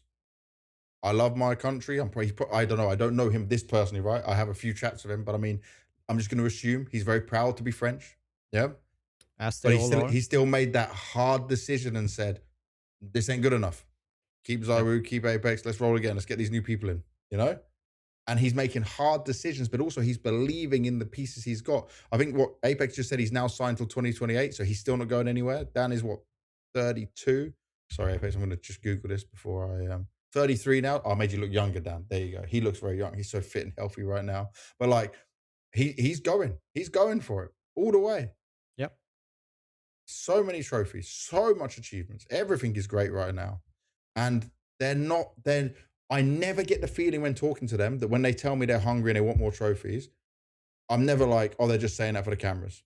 Yeah, you can see it on the wings when Apex you definitely stands feel it. Like even when we did the interview here with the podcast with him, you could see and hear from him that he was looking for other ways to motivate himself, looking for other ways to keep the same fire, keep the same belief and everything. So, so I definitely don't think it's just like for the cameras or for the interviews. No. They're saying this. They want to create a legacy that is unbroken by other people, that can't be broken in the future, that would require too much for anyone to even think is possible. And also just another factor is like when I see them off cameras, when I see them in the gym, it's often Apex, Mezzy, Flamesy in the gym with Jack, the manager and performance coach, right? Like there is a tight-knit group of people doing the same things, trusting each other, believing in each other, relying on each other. They put up with that crazy quirkiness from Flamesy. They are fine with Rops being like the way he is with specifics on things and joking they around like each other. It's evident. Yeah. And they even handled, this is what so many teams don't do. They handled that drop off and still bounce back. We don't see that often. That's incredible. The difficult one. That is incredible. But we can glaze and suck them off all day long. I've done that already on camera, so we don't need to go further with it. Let's go on to our next moment of the All About Counter-Strike podcast. You can probably tell that, I should be like running on zero energy and completely dead inside because I'm obviously just having the baby. But, and saying that, we will take a break and I'll just say what it is. My wife has messaged me, can you come and move our boy to the other side? Because obviously she's had surgery. I need to you pause at Devil Walk. I'm going to go pick my son up, move him because he needs to be moved and turned and done all that stuff. And then we'll get into our next part. All right, we're back. I'll move the baby around. Do you know what I'll tell you? It's really funny is that when the baby's breastfeeding, he breastfeeds so much that sometimes he gets sleepy, just starts falling asleep. So you need to wake him up. So I have to pick him up, put him on his tummy and like give him a little massage to wake him back up and get him into life again. And he's just like, and I'm thinking, if I was being massaged like this, I'd be more sleepy. I don't know how this is waking him up, but he's just like, and then he's getting more active and going. Then I pass him over and now we're back to the episode. But yeah, wonderful, wild, crazy little things, these babies. That's for sure. Parentsy things, exactly. So we're going to now look at the road to Cologne 2026. By the looks of it, neither me or Devil will be there. Maybe I'll make an appearance just for turning up, but let's hope that invite might come my way. We are going to look at the current invite predictions from our good friend Mischief CS2 on Twitter. We're going to bring these graphics up in full screen and just have our own thoughts. It's not going to be some crazy deep dive on this, but it'll give you a picture, a visual representation, and our thoughts on where we are at right now. Bloody hell, this graphic you gave me is small, Devil. I will scroll on down to what he put out there and open it myself to make life easier for me. So, stage 3, basically for EU, almost guaranteed to be what? Vitality, Na'Vi, Aurora, Paravision, Falcons, Mouse. The Decay, everything. Stage 3, yes, but the Decay could change some things, though. Yeah. But looking at this, right? FaZe, stage 1 again. They're on the border, so they're going to keep bobbing in and out, in and out. Big, second at BC Game was a big boost for them. Heroic will be at the Stake event, the Star Ladder one. 3D Max seemed to be like 53%, not great. Bet Boom could make it in. Bait, but I'm actually surprised Bait was 40% because the way I was looking at it, I didn't expect Bait to be 40% chance. Well, it's probably more in the, because some teams have invites because of their previous ranks and the setting that they've been in the past, compared to someone like Alliance, who currently is above FaZe on the VRS. They lacked opportunities to make it, completely in their hands compared to a FaZe clan who. Oh, I had the wrong one open, by the way. Okay. I now opened. Yeah. Okay, I opened the right one. Now I'm up to date. Yeah. Still, they're higher than I expected. I thought Bait would be in this NIP kind of category, 25%. Yeah, but Bait is 44.5, but that's purely because they were ranked, obviously 9th, 10th dropped off, but you'll still be able to receive invites a couple of months in advance to accept to tournaments, so they still have chances. Yep. Even though, some teams might be above them in the VRS ranking, but it's very, very unlikely that they will, overtake, so to speak. But if you can see, like, even FaZe, if they do terribly, they can still be ranked 27 in this range, but they have the potential to be 12. And also, like, Spirit current 0%. If teams are admitted after silence were closed, 60% chance of going stage 3. So Falcons, Mouse, and Spirit are all in this like potential chance of swapping around with each other. Vitality, Na'Vi, Paravision, Aurora, all guaranteed. This is obviously looking at EU. Should we look at Americas? MF. Oh, Big, yeah. So the Big had some good runs, but obviously they went out early, didn't they? We have a look. Big. So Big were doing good. Still but they went out early at Roman Cup. Yeah, but they're still very much in the contention. But as the probability change was that the Roman Cup might hit them hard. Yeah. So we'll see a little bit more about that as we go. But yeah, we can move on to the Americas one. So the Americas one. Furia 9C, Legacy, Sharks. Shark, by the way. I mean, there's like, even, Okay. And here we have the Team Liquid here, who might be pushing Bestia out of a major slot at this point. Yeah. Do you know what's crazy here? Yeah, is how many teams are in a good spot because of the South American battles. Yeah. We have the Fragadelphis, which are fantastic, but there's so many random little like gambling sponsored big South American events. Yeah, with some good prize money behind it. But look at this, right? Pain now, stage 1 team, all the way from stage 3. Drop off crazy. Liquid, only stage 1 of the Americas. Yeah. But can miss the major. Can get stage 2. They're in such a wild position. Yeah. M80, they're looking, that's rough. That is I rough. love the reason for probability change / notes. It just says gamers. Gamers, they're just playing too much. They're just gamers, man. And they also had to do a bit of a change up, right, in terms of what event they decided to go to. Like M80 dropped out of Bucharest. Yeah, Eyeballers replaced M80 at PGL Bucharest by going for one of these smaller events. Because obviously Bucharest would go on during a time where it didn't matter for this major invite. So that's how desperate M80 have got. Is it because they don't want to lose points or potentially lose points given the position they're in? I don't even think it's that. I think it's they go into another event. So let me just read this. Okay. M80 will be attending Gamers Assembly in place of Liquid as they chase vital VRS points to qualify for the IM Cologne Major.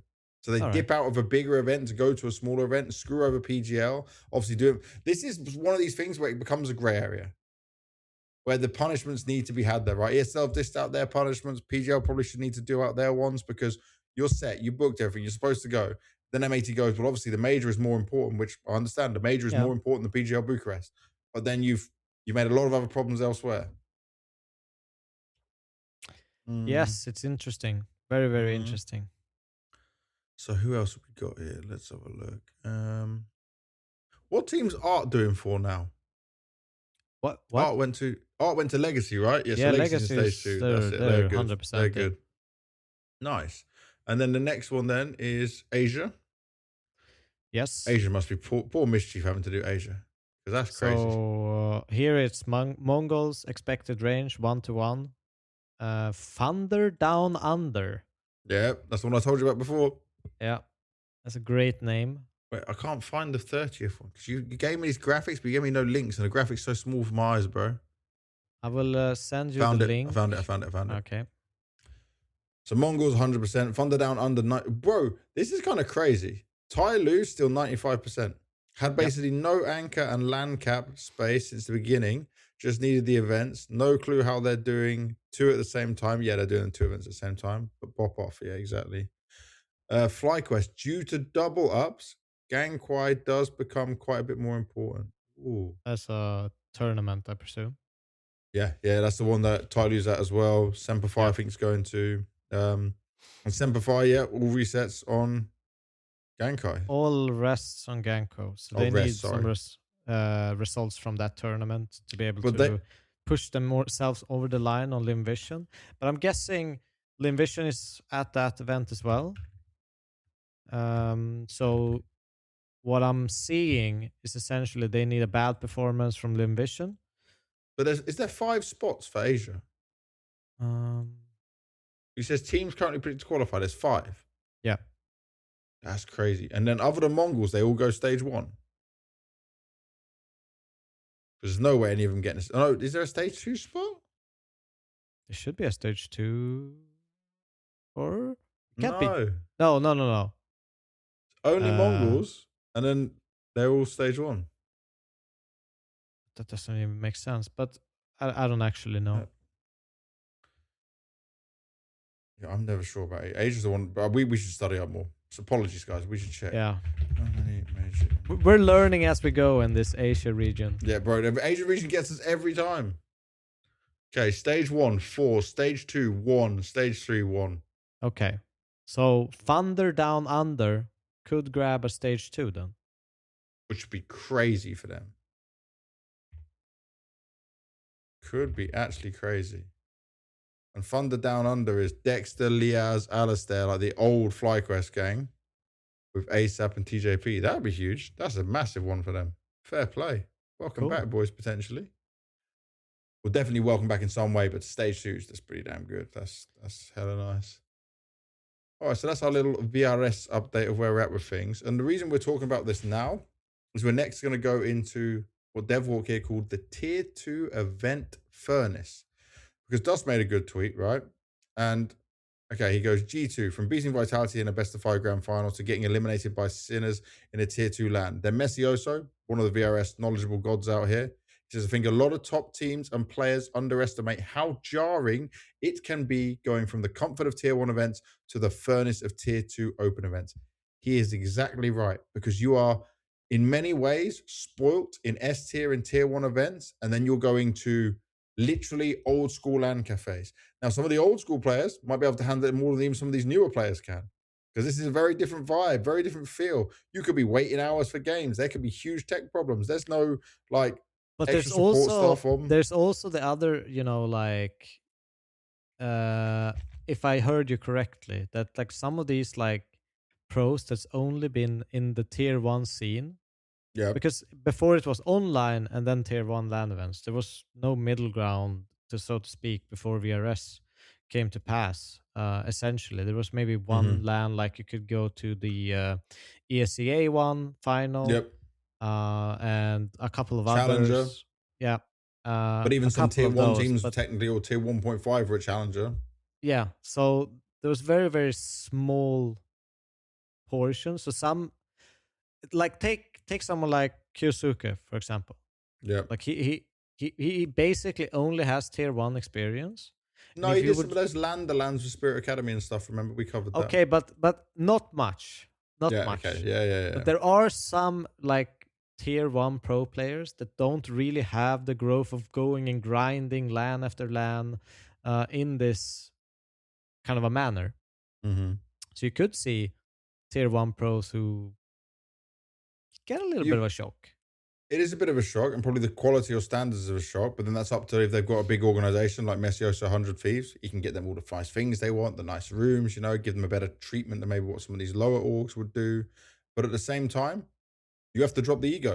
You have to leave the ego at the Yeah. door. You have to know that you could get rolled by just some Kosovo Albanian stack of beasts who just You play can face it all day and they 100% love be. LAN and live in LAN. Yeah.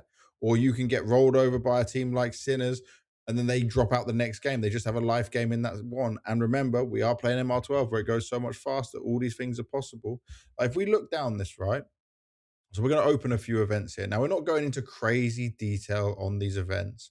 We just want to basically talk through some of the events that did happen and some of the ones that are ongoing. I'm And then there's basically also gonna go down some. like the VRS rankings page on these events Yeah, as I'm looking at it, because I think that way we can quickly go through it. Who are the yeah. losers of the events? Who are the big winners of an event? So let's just go. I'm going to go through this thing, right? Urban Rigor, first of all.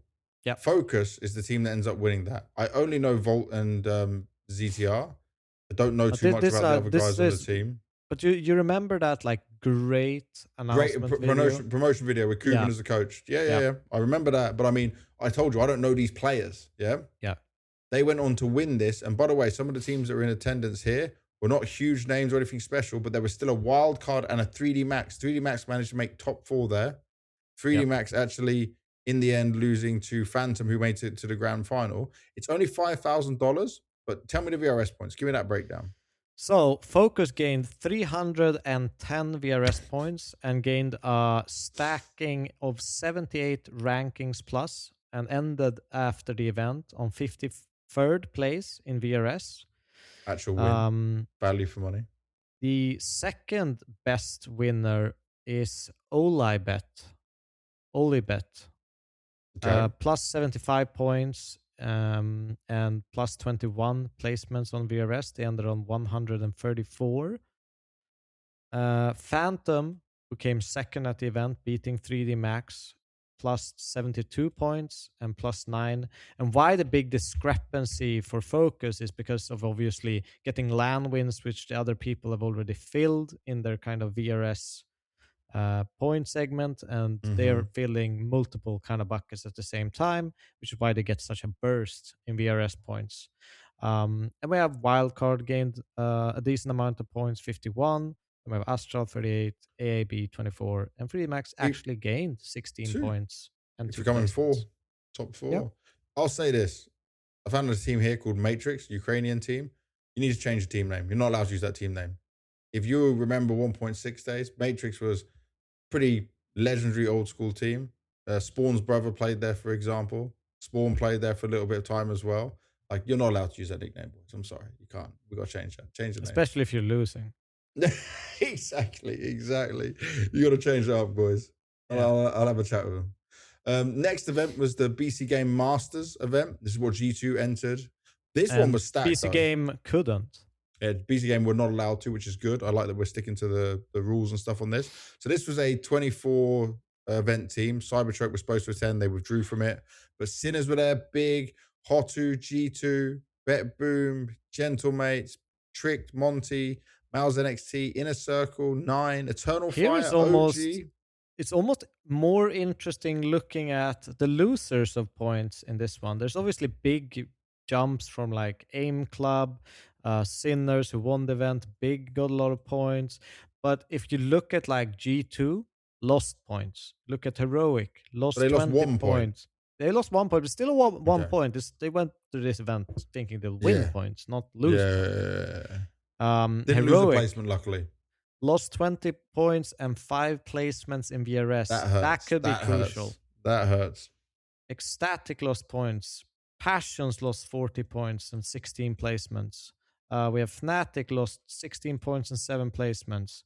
You know, there's a lot of these teams. Sinners did well here.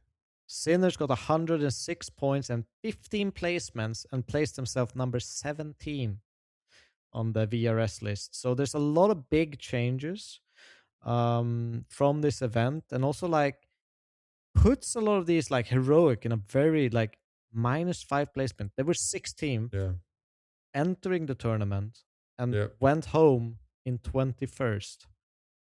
It's crazy. It's crazy. Still without an AWPer. Yeah.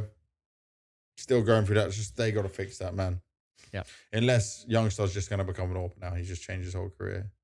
Then we're going to look at the ROG Journey Spring 2026. By the way, I'll say this about ROG. Swedish success. But I want to just talk about ROG a second. Haven't they always supported Swedish Counter-Strike since even the 1.6 days, like Asus as a company? I don't work with them. They don't sponsor me, but I'll just say shout out to them because they've also done like a lot of Scandinavian up. events overall. Like I remember Finnish events that were ROG. Elisa Masters, we had ROG, remember? Yeah. They gave me that phone, that gaming phone. But I don't. They're not a sponsor of mine. But I'm just saying, for a long history in esports and gaming, shout out them one time. I remember when I was a kid and I could watch ROG events. Bro, this is 30K. They're not like a betting sponsor like BC is, right? No, like they're putting this in legit, going that way. Like this is a difference maker. But we got to say it. Mail, we spoke about him joining the Alliance. Big win for them. They took first place. Yep, first place. 37 points, 8 placements, and they are cooking up a major dream that basically just means they have to like win every event they attend until the major. Because how many are they attending? Like they're Dracula now. When they started the year, they were rank 44 on VRS and have now climbed to rank 20. So it's a pretty big jump from them. They obviously, after this tournament, 37 points, 8 placements. Other big winners, Eyeballers, plus 89 points, 14 placements, now rank 33. Heroic Academy with 206 points and plus 66 placements. Oi, have they got an AWPer? Give that to the main team. Let's see. Who is their AWPer? Just checking their profiles right now. It's I don't even know how to pronounce. Bro, BC Game withdrew. Why did BC Game withdraw from this? What am I looking at? BC Game withdraw from Journey. Our full focus now is to fix our chemistry. Jesus Christ. Oh, what chemistry? Joy, okay. G2. But withdrawal means that they lose. They lose against. They lose their games. Västerås. They lost 50 points and went minus 39 in placement. Okay, please. I know I'm crazy, but minus umpires plus symbol for G2. Go. Let's just do that. This is crazy. But the problem is I don't know if anyone can buy him from BC Game now, so that's a whole other thing.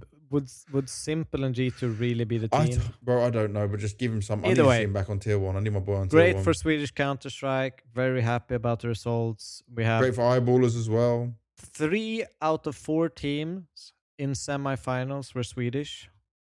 The admins were cheating. It is a Swedish event. They were Swedish admin. No, I'm joking.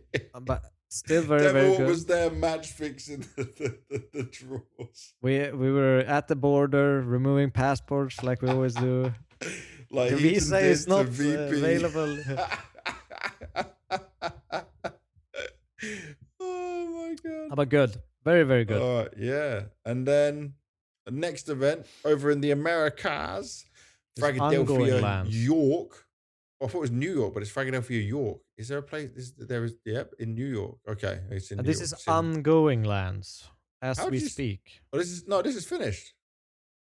First place Voca. Okay, we already finished last night, mate. Okay, you did the document too early. Where's this place? How do you say this? How do you say this part of America? Syracuse. Syracuse. I think it's Syracuse. Syracuse.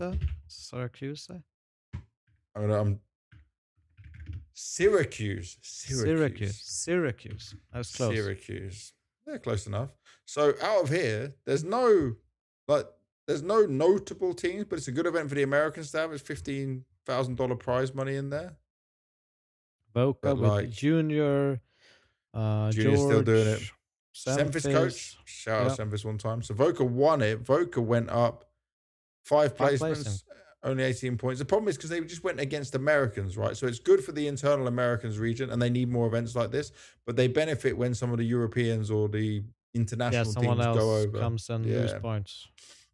All right, now we're on to this other part you were talking about, the other events. By the way, Roman, you are an absolute, I hope he sees this, you are an absolute legend. You are banging out events left, right, and center. One event finishes for Roman Cup. Yeah, it actually is everywhere.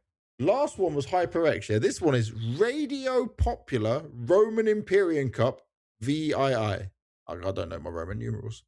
But it's always in the same place, right? The Villa Nova, the guy. But bro, he's killing it. He must be making money from this as well. I'll shout out, he's doing well. He might end up making more money from the events than his career. Roman's killing it. And JL said very positive things about this event. So teams that are there, OG already out in 5th to 8th, Sinners out in 5th to 8th. It's only 2 games live right now. Oh, Big went 13th to 16th, so that was a rough one for them. Flux over there went out 5th to 8th. Heroic went out 5th to 8th.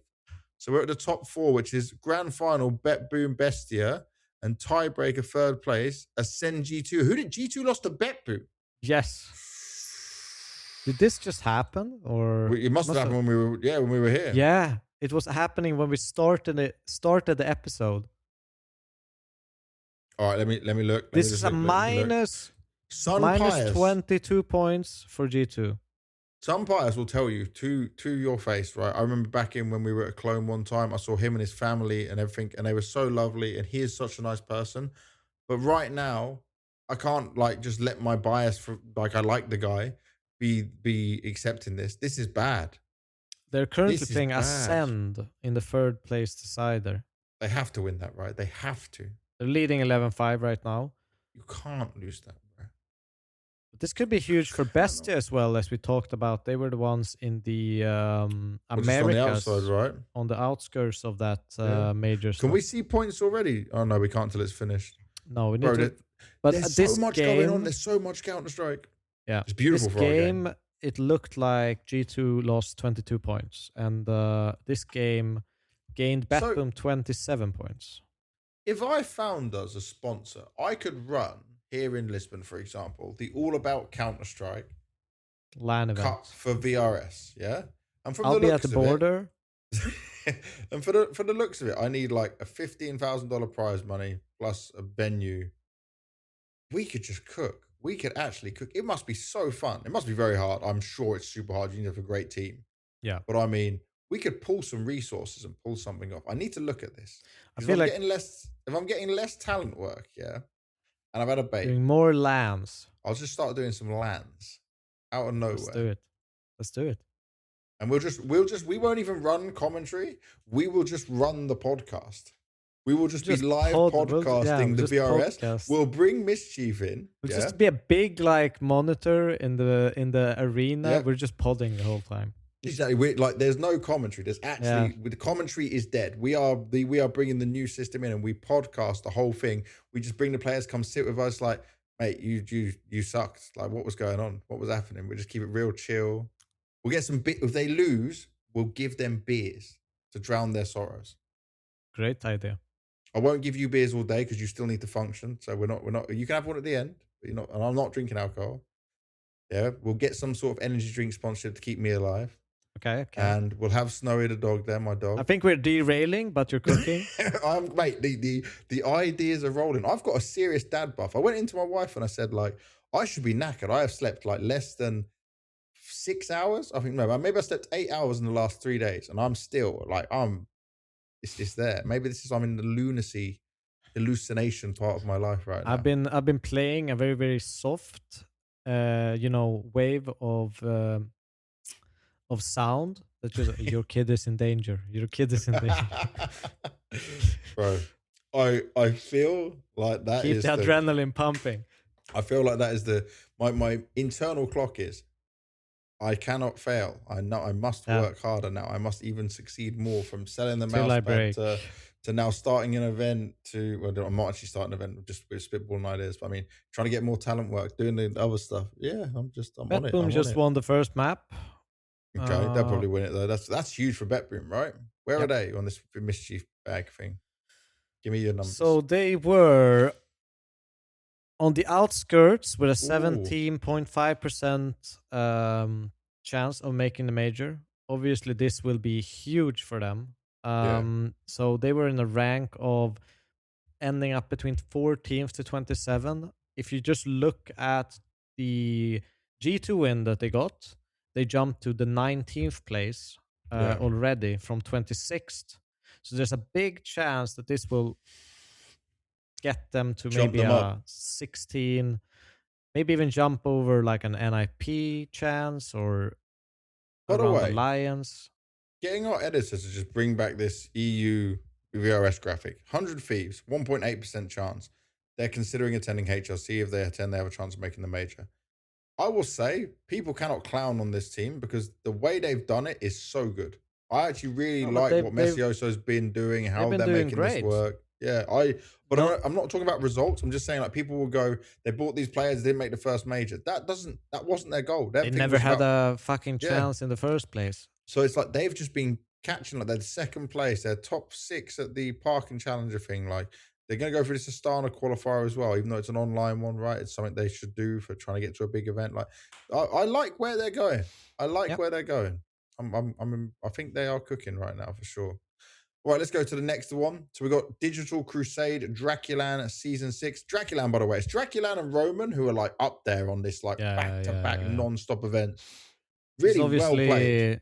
Really well played to both of these. Ongoing. We just finished the group stages and we're going into the double elimination bracket here. Some notable names that maybe have dropped down to lower bracket: Fnatic, Inner Circle, Havu, Eternal Fire. Are Fnatic a notable name anymore? Because they are down and out, bro. They ain't they're making notable the major. Name, maybe not notable team. Yeah. But we still have some big names in attendance here in the upper bracket. Of Aurora is going to be facing off Sashi later on tomorrow. Liquid versus M80. We have Lions versus Monty. Passions UA are facing FaZe. By the way, do you know what's crazy? This started on the 29th, right? So this started on a Sunday, and it's just rocking in the weekend just because it's so close to the VRS date. These guys are just running with it. I don't know what sponsors Draculan has. I don't know how things are running there, but they're kind of cooking. They are cooking as well. This is great. Shout out, because, by the way, this is what I want. This is what I want from the CS scene, is like other events to pop off, other TOs to have these opportunities, people to be able to offer something different. I've seen this Trotter guy, I think it is, commentating some games because they have like open IPs, some of it American geezer. Like, it's fantastic. He's following it, he's pushing, he's going hard. I like stuff like this, man. This makes me feel good about what we've got going on. Even if it's not perfectly great. By the way, Mischief messaged me back. He's having a look now about if BetBoom win, can they make the major? He says, I have a Okay. look now. Just been fixing a ton of VRS data. Shout out Mischief CS2 on Twitter one time, or X, whatever you want to call it. So Digital Crusade, this Draculan Season 6, it's a must win for FaZe. Need to do very well if you're Liquid, and you're facing M80, by the way, in that next game, which is wild because it's obviously it's Huge America's swing. head-to-head. And then Aurora, if Aurora don't win this thing, something went off the rails. Because I feel like Aurora have what it takes to be fine in this land situation. Yeah, I'm not even sure if it's good for them to be in this land. By the way, yeah, they're just qualifying for the major, right? Like, they are good. They're just, what they do Probably is get more some of a more experience than anything, but they're stage 3 and it's like 99.99% chance. yeah. Hey, Aurora, you can do what you want. Why not? Why not? All right, so away from the Draculan, there's also, I can never do this, Fergie in-house. Bro, they could have done something really cool here. They could have gone Fergie in the house with a DA rather than the. Do you even understand that reference? But here we have Legacy and like 9C are in a final at the moment, currently being played, where it's 1-1 in maps. It's a best of 5 grand final. Inferno up next after 9C lost their pick of Dust 2 to Legacy, 16-12. Anubis went 13-11 to 9Z, which was Legacy's pick. And now it's Inferno. 9Z's kind of cooking, by the way. 9Z's kind of cooking with this. Kind of cooking. And by the way, this is the great thing about all these South American events for the South America region, because the Americans aren't going. They're not attending for some reason. I know a lot of the lower down American teams don't have the points, but there's a lot of points within it because, like, Pain attended. They only hit 3rd place. We have a Sweden attendance. Gaming Gladiators. Where? MIBR. Oh, yeah, okay. I mean the overall roster, but yeah, I see what you're doing there with One the LNZ Swede thing. Yeah, one Swede. You threw me off. I was like, I'm not seeing this. Am I on the wrong event? But like, that has a $28,000 prize pool in Rio. You know? Pain did win the 3rd place decider against Gaming Gladiators. For Pain, it's tough times for sure, like we said. But like, all this stuff's going on, and then Top also 3 we have is not like bad for VRS. I think that probably puts them at least in a plus for VRS. So it's not terrible. This one is a banger, though. I'm not going to read out the full name of this because I'm not giving them just straight free advertising on it. But Star Ladder ranked episode 1. Yeah. 8 teams, $100,000 prize money in Spain. G2, Heroic, Bet Boom's going to be going there, happening on Wednesday. 9 Gamer Legion, Gentlemates, NIP as well. It's crazy. Wow. It's actually a banging event. Yeah. Could be important for the Gamer Legions, the Heroics and NIP, Gentlemate, Bet Boom, for these guys to have the chances to solidify their major spot. But also, G2 just needs to show up at an event like this. They need to show up at an event like this. Yeah. They have to. Finn came back to me, by the way, Mr. Mischief. He said, I'll have a look. He goes, if they win, they have a good shot. 65 to 70%, but still dependent on other teams' performance. Okay. So, in and out on it. And then there's also the BB Circuit X Mayhem Sao Paulo 2026, another South American 50K prize pool. Pain is also going to that. Red Canids are there.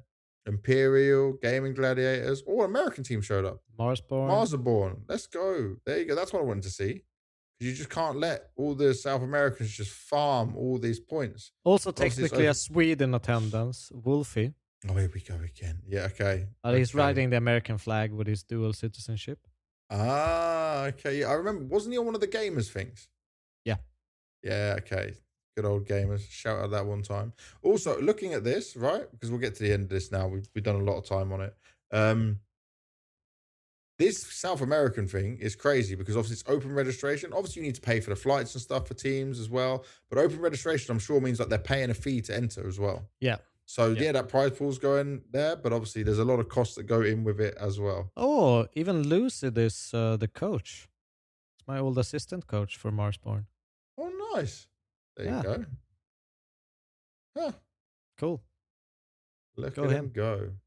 Yeah, that's it. That's the end of our little VRS journey. We've got a few more pieces of recent news.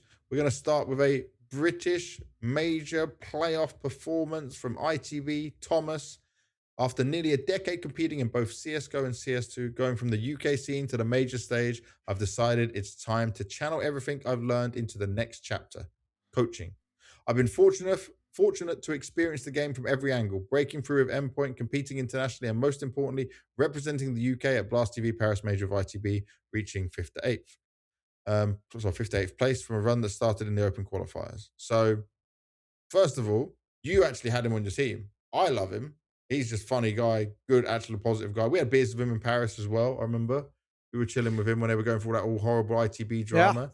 In the end, I think Thomas did get sorted out and did get what he was owed because it was like a UK company and he's a Brit, so like didn't get screwed at all. Also, he's a smart cookie because he graduated from university while doing all of this. He's been on the grind.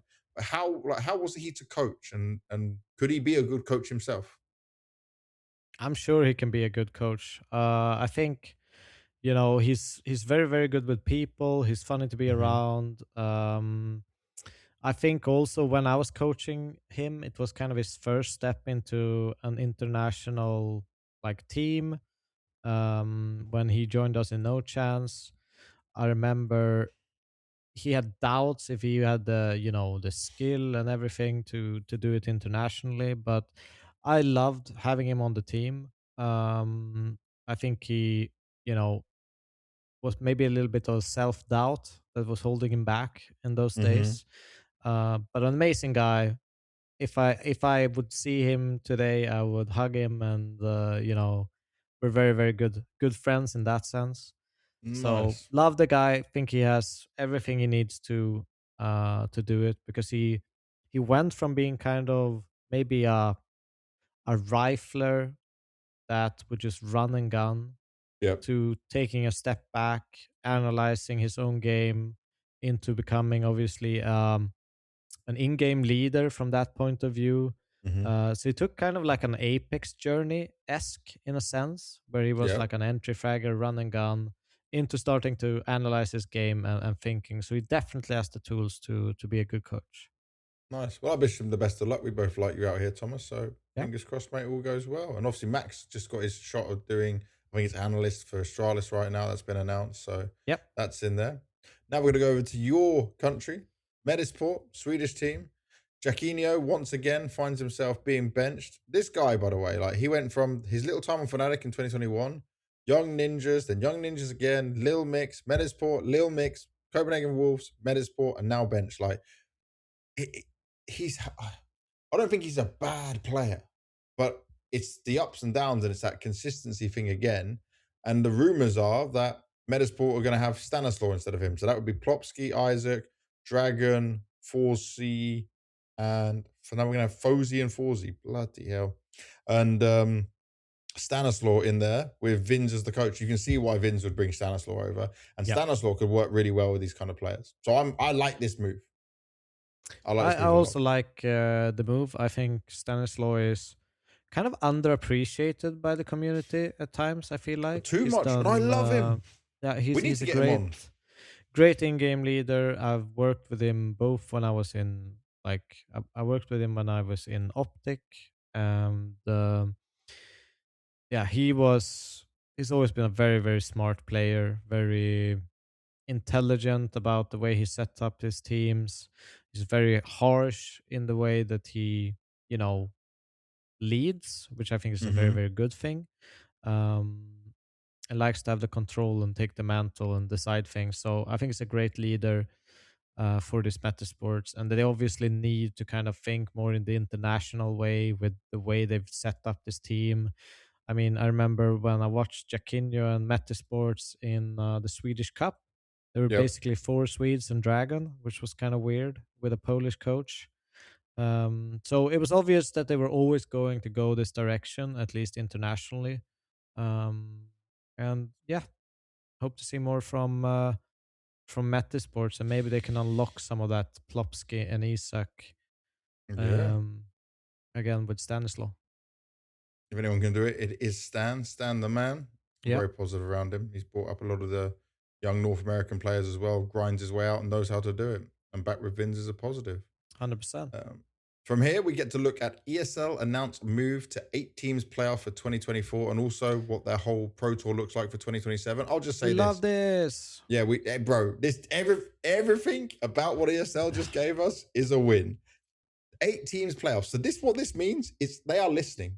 PGL were doing it ahead of everyone. Blast obviously now need to do it. I think they agree they're doing it. I can't remember, to be fair. But ESL now doing it. 8 teams playoff is needed for all the events. We need to be serious. This should be rocking and working. So this is positive. Krakow will also have 4 wildcard invites in stage 1, which is cool. ESL will only be used rarely. They go on, our thought process in adding these wildcard invites is to enable teams to be in a position to make post-major changes, which would change their 3-player core, but still remain a world-class lineup and not have to start completely from scratch. That's kind of nice for some orgs. They wanted to make some drastic changes. I get that in there. You know what's crazy though? Yeah. So the money that's being offered now. So Blast put 10 million up. Yeah. Yep. PGL put 11 million up. ESL's done 11.45 million. And then obviously the Grand Slam, which isn't included in that, could bring it up to like 12.45, sorry. They're also saying multiple new cities. So 3 new cities. Their events are 8 for the year. Krakow, EWC, which obviously it is their event as they run it, but it's still like it's the Saudi Esports Federation event. EPL will obviously be there twice in a year, and then 1, 2, 3, 4 other events with 3 new locations. So live audience finals, by the way, for Pro League, all land for Pro League as well. Like this is just It's very good news. ESL won some budget cutting, but this is some winning. This is definitely some winning.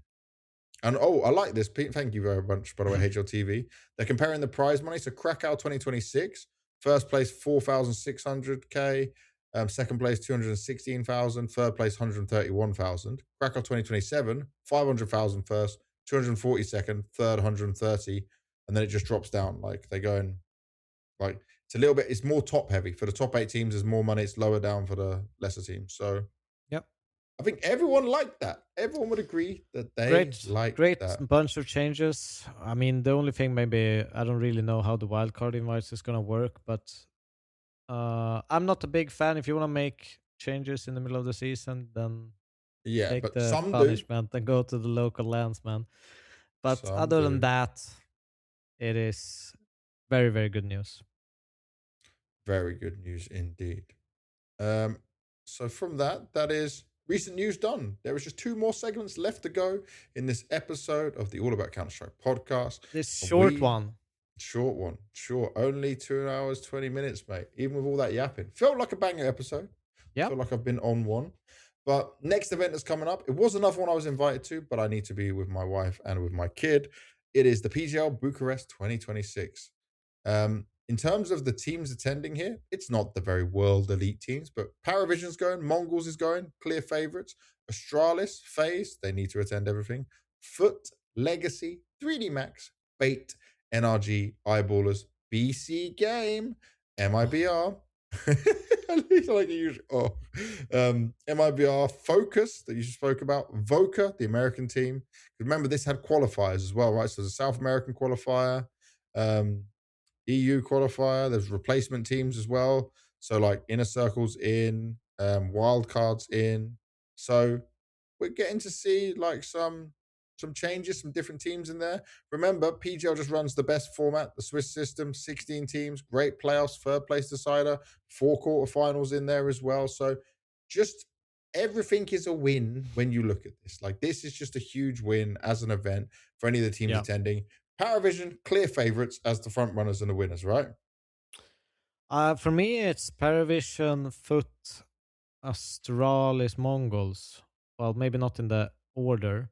Yeah. But I'll probably put it at, for me, Paravision number 1, Foot 2, Mongols 3, Astralis 4th, and as favorites for me. By the way, normally we have the matchups already from PGL at this point. For some reason, I guess because of all the changes in teams, we don't have it right now. No. So we can just do, this is going to make our lives easier, a quick look the down. Top 8 teams. Yeah, let's do the top 8 teams, but let's have a quick look down at the teams, right? So Paravision, for one of the clear favorites. Mongols could be a favorite. Astralis need to build up on what we saw from EPL, which was a good run for them. FaZe, if you don't make playoffs here, and you're cooked, mate. And I also think that was so British. but I also think that they could be in trouble here because if I Yeah, look at the teams, like I could see, hungry eyeballers, a focus and a good day could beat a team like FaZe. Considering, eyeballers beat FaZe before, knocked him out yeah. that online cup.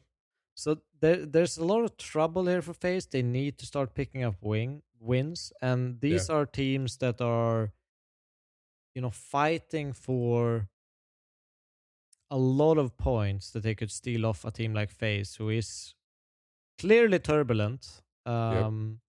as of right now. So I find this quite a scary event for a team like FaZe.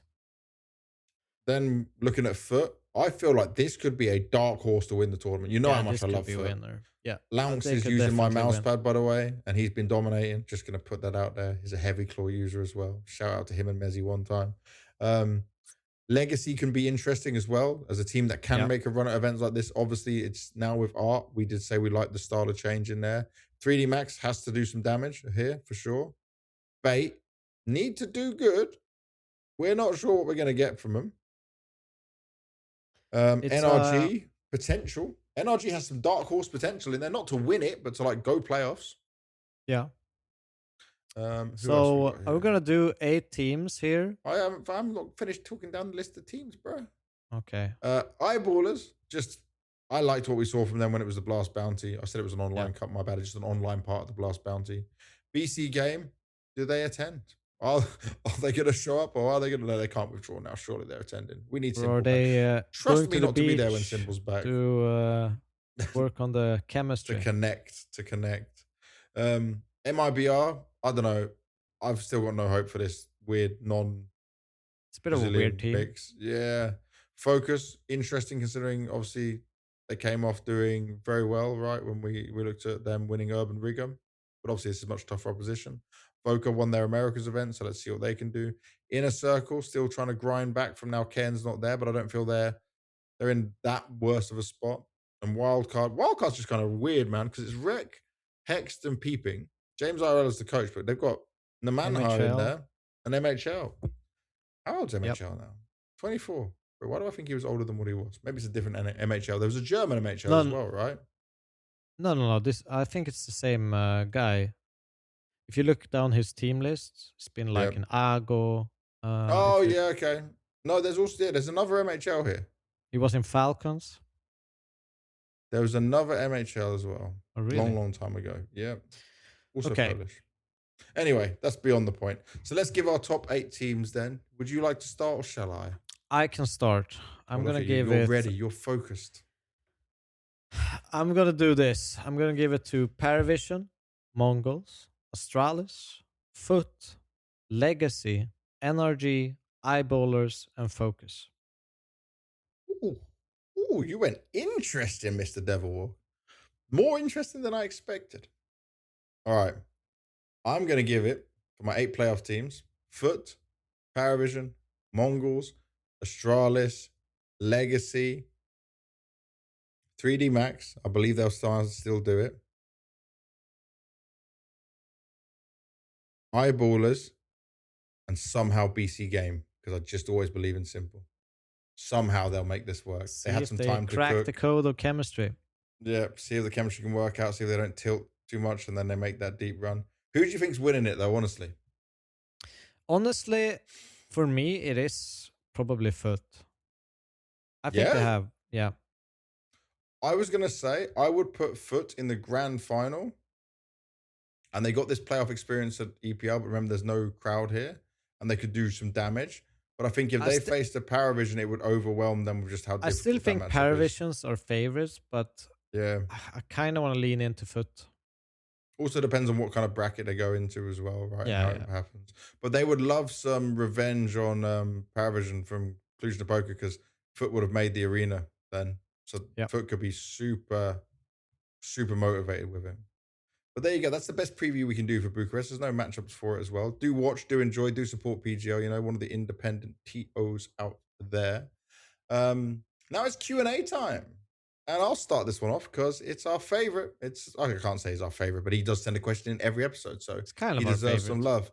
It's Skorga. He says, Apex is spot on with this assessment. So he said, Apex, even when we're not playing our A game, our low game is towards B, so it's still enough sometimes to beat good teams. So which team has the highest floor in your opinion after Vitality and what that team can do to raise it? I find myself looking at the rest of the top 20 and being horrified by the concept difference of their floor to Vitality's.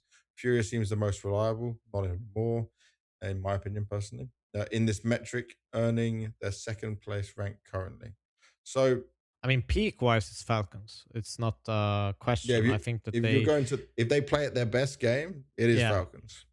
yeah. I think it's Falcons in that regard. But they have consistency issues. If you look, Navi could be a threat. Paravision obviously can be a threat. Furia Mhm. need to get back on track. They can be if everything starts flowing early on in games, but currently they're a little bit of a drop in form. Otherwise, I don't really see other teams being at that level yet. I mean, Yeah, Foot can have a good day. They're kind of a scary opponent to play against in some definitely. sense. Um, but yeah, it's Falcons if we're talking peak. Definitely. I agree with Falcons, and I think like it's just because the individuals where it does start to connect and things can go well. But I Yeah. also think that like when you mention a team like Foot, yeah, they're not going deep runs on some of these big tournaments and even getting invites to it, but they could have that ceiling because of how hyped it is. Navi's ceiling is raised because of Makazi right now, but obviously some of the other drop offs are too low to really put them in that conversation. And Furia, they're in a bit of a different spot right now. So hopefully that answers your question good enough, Scorga. And there's a follow-up question, Devil. Go on, take it away. Casper says, kind of echoing what Scourger said I above. love this synergy in the Q&A. You Yeah. guys What team do working you think together. right now has the statistically highest chance to end Vitality's dominance in CSC right now? And how long do you reckon it will take? I think we're looking. My prognosis is basically at least we're waiting for another 6 months before I could see a potential drop off in Vitality. I think it will be longer. I'm thinking maybe next year. So I'm kind of with Devil, but not fully, because I'll say it in a different way. The gap now, like we said earlier in the show, is bigger than ever between Yeah. Vitality and the other teams. Like last year, it was closer. They even had close individual series and games when they were on the 7-win streak, right? It felt a lot closer. Right now, it's just pure dominance and no contest. But I will say, they go and win the Cologne Major, and then I can see them have a little stumble again. Not a huge fall off like we saw last year, but I can see them stumble because obviously it's that we've done it again, 7 or 8 in a row, blah, Depends blah, how blah. fun player break is. Yeah, exactly. The celebration could be too hard, could be Yeah. too crazy. There could be too much non-CS action going on. All right, next question from Black Fox. Do you think Navi could win the next tournaments if Vitality isn't at the event? 100% right now. 100%. 100%. Easiest question for me to answer. Not just because I'm a Navi fan, but because McCarthy's in great form. They've Wonderful shown is it. having moments. I mean, Bit they seems to be proved back. it. Yeah, they did it at EPL. Yeah. And okay, Falcons weren't there as well. But other events, like the thing is, you're probably going to get a Vitality Navi final again at this Atlanta event, which is going at the same time as the Astana event. Probably. So probably going to be a similar situation where Okay. there is more top teams going for the Astana one. Well, you got a long one next. Kanareka. Nice, good pronunciation. No Yeah, laughing this thank time. you. Thank you. It's not like No, Shengite. change it. Oh, So poor chain guy, Rops is man. known for being very vocal and honest about the game on Twitter, even when it's critical. Given how impactful Flamesy was this tournament, why do you think Robin didn't pull a Rops here and publicly say that Shahar deserved the MVP more? Is it just professional modesty, or is there a gap between how players and analysts see the most valuable title? Okay, Um, I'll go first on this okay, because yes, Robs is being known about being vocal and honest on the game and stuff, but like he was probably, and if you watch his HLTV interview, he was shocked by getting it. And yes, Flamesy deserved it up until that point, 100%. But they don't make the criteria. And to, I guess, I would look at it, it's my personal opinion. If Rob's just said, like, I don't deserve it, it should go to him, right? That's also denying his great performance in the final. They all know that this code, this criteria that HLTV uses changes all the time. They're adjusting it, same as like the ratings get adjusted, right? So I wouldn't say it's a gap between how players and analysts see the most valuable title. I think everyone sees it as such a rewarding and deserved title. But if you think of a team who is so together and friends with each other, Flamesy is probably very happy for Robs because, still the first person to take it from Zaiwu. And I know MVPs matter to some players more than others, but no one would care about the MVP over the trophy. If there was no MVPs, wouldn't bother him. It's all about the trophy and the title with it all. That's my opinion. What do you think, DW? I mean, I agree with you, but I also think there is a gap between how players and analysts see most valuable title, but I don't think it's as like grandiose or big. I think it's more of a question when you look at very close MVPs, like in this case, where you probably could have given it to three different players of Vitality. To be honest, you could have given Mm-hmm. it to Zaivu, could have given it for just the event, rating. You could have given it Yeah. to Flamesy. You could given it to Rops. I'm sure the players.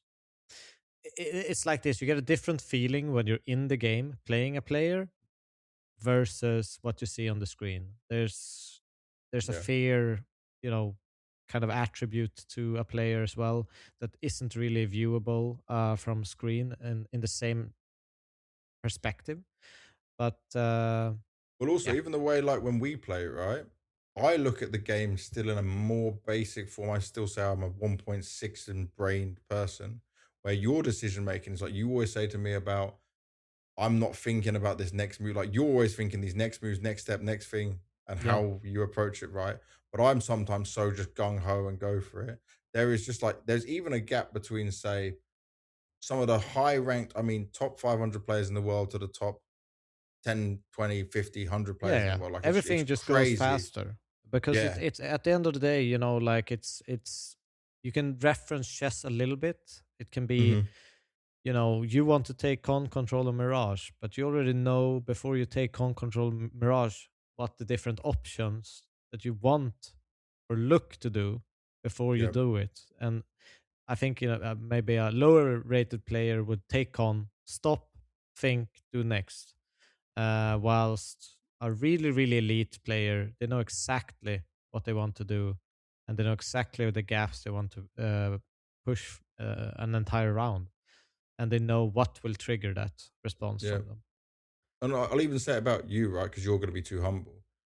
Devil was grinding to 3K low, got on his way to 3.5K. And like some of the things he would win is these people might be more mechanically or aim gifted than him, but he is just outplaying them by making the right decision before them so many times, or just being a step ahead. And that still factors in where a lot of these people lack in it.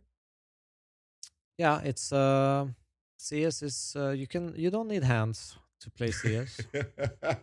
Don't say that. Someone's going to clip you saying that. Just Devil Walk there, mind controlling the game. Sometimes you don't need hands. It's True. not about the hands, man. There are rounds I have won when I literally sat on stream and went like this because I knew I won it, even though I let myself die because the bomb was going to go off. And I I've mean, like, he's seen tried to go for it. I've seen really good players lose rounds because they tried to use their hands when they could have let go of their keyboard, left Yeah. the building, and still won the round. They managed to lose it because of ego and wanting to kill. Um, It happens. It definitely happens. okay. All right, next one. Tarfar. Do you think Simple could come back to Tier 1 CS if he joins Foot or Bait, or is he done? Did you notice that his performance went down since the war started? Thanks. Greetings from Ukraine. Greetings to you, Mr. Tarfar. I hope you are doing well over in Ukraine, wherever you are in that part of Ukraine. Obviously, I normally live in Uzhgorod, so it's close to me in terms of home and heart. I would hate to see Simple join Foot because the players don't need that change. That's not a good change. It's not a positive. We're not looking at individual level or legacy here. We're looking at keeping a very young team together and not breaking that up. Bait maybe is an option, but I don't think MPL might be too happy with that. I mean, some other players would be too happy about that because he's a very not it's just not about older, just a very different personality in terms of that. His performance did go down from the war started, and I think it wasn't. I'm not. I can't speak for him, but I'm not going to say it's just because of the war. I'm going to say there was factors. Obviously, the war messed up things, but it also broke up one of the teams that had a chance to have an era. It destroyed what they were building because at the time they were on the cusp of not doing what Vitality was doing, but doing it, being a team that could challenge like the Astralis event win domination. You know, they were on that part of greatness, and he was playing the best CS ever. Then obviously CS2 came out at the same time, um, and the frustrations. You know, everyone deals with things differently personally. So, if I want to see him join another team, I'd say G2. I know like that was just for me personally. I thought that could be a way in back to tier one, how he could work with that. And I think he could respect Hunter. I think they could make that happen. So that's my opinion on it. What do you reckon? I mean, I think he can play in a tier one capacity. I think it's all about, you know, him making, that grind up there. Obviously, they're in a tough position right now, but there's no doubt that his skill level can match up in tier one Counter Strike. I don't think that's ever been in question. It's just about how motivated he is, how he copes with the grind and everything that comes with it. Because he's obviously gonna stay in BC Game because BC Game paid a lot of money to have him. So it's Good about luck them buying him out. building a team around him and making sure that they have the pieces to get up there. So Yep. that's kind of my view on it. Aska, how exactly are MVP medals awarded? Why do some tournaments use certain criteria, others use different ones? Flames' situation isn't the first time the MVP medal has been awarded to the obviously wrong player. Nikon Blast Bounty 2026 is another example. We I'd like to mentioned that. understand why exactly this situation continue to happen. And So from what my understanding is that they don't really have a set criteria.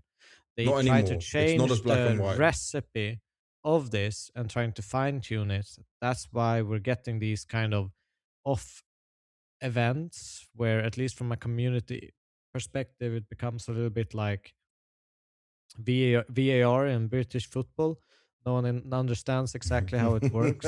Sometimes it's Not bullshit. even the referees. So I Yep. think we're kind of in a middling period where they're trying to find the right recipe and see if they can nail it.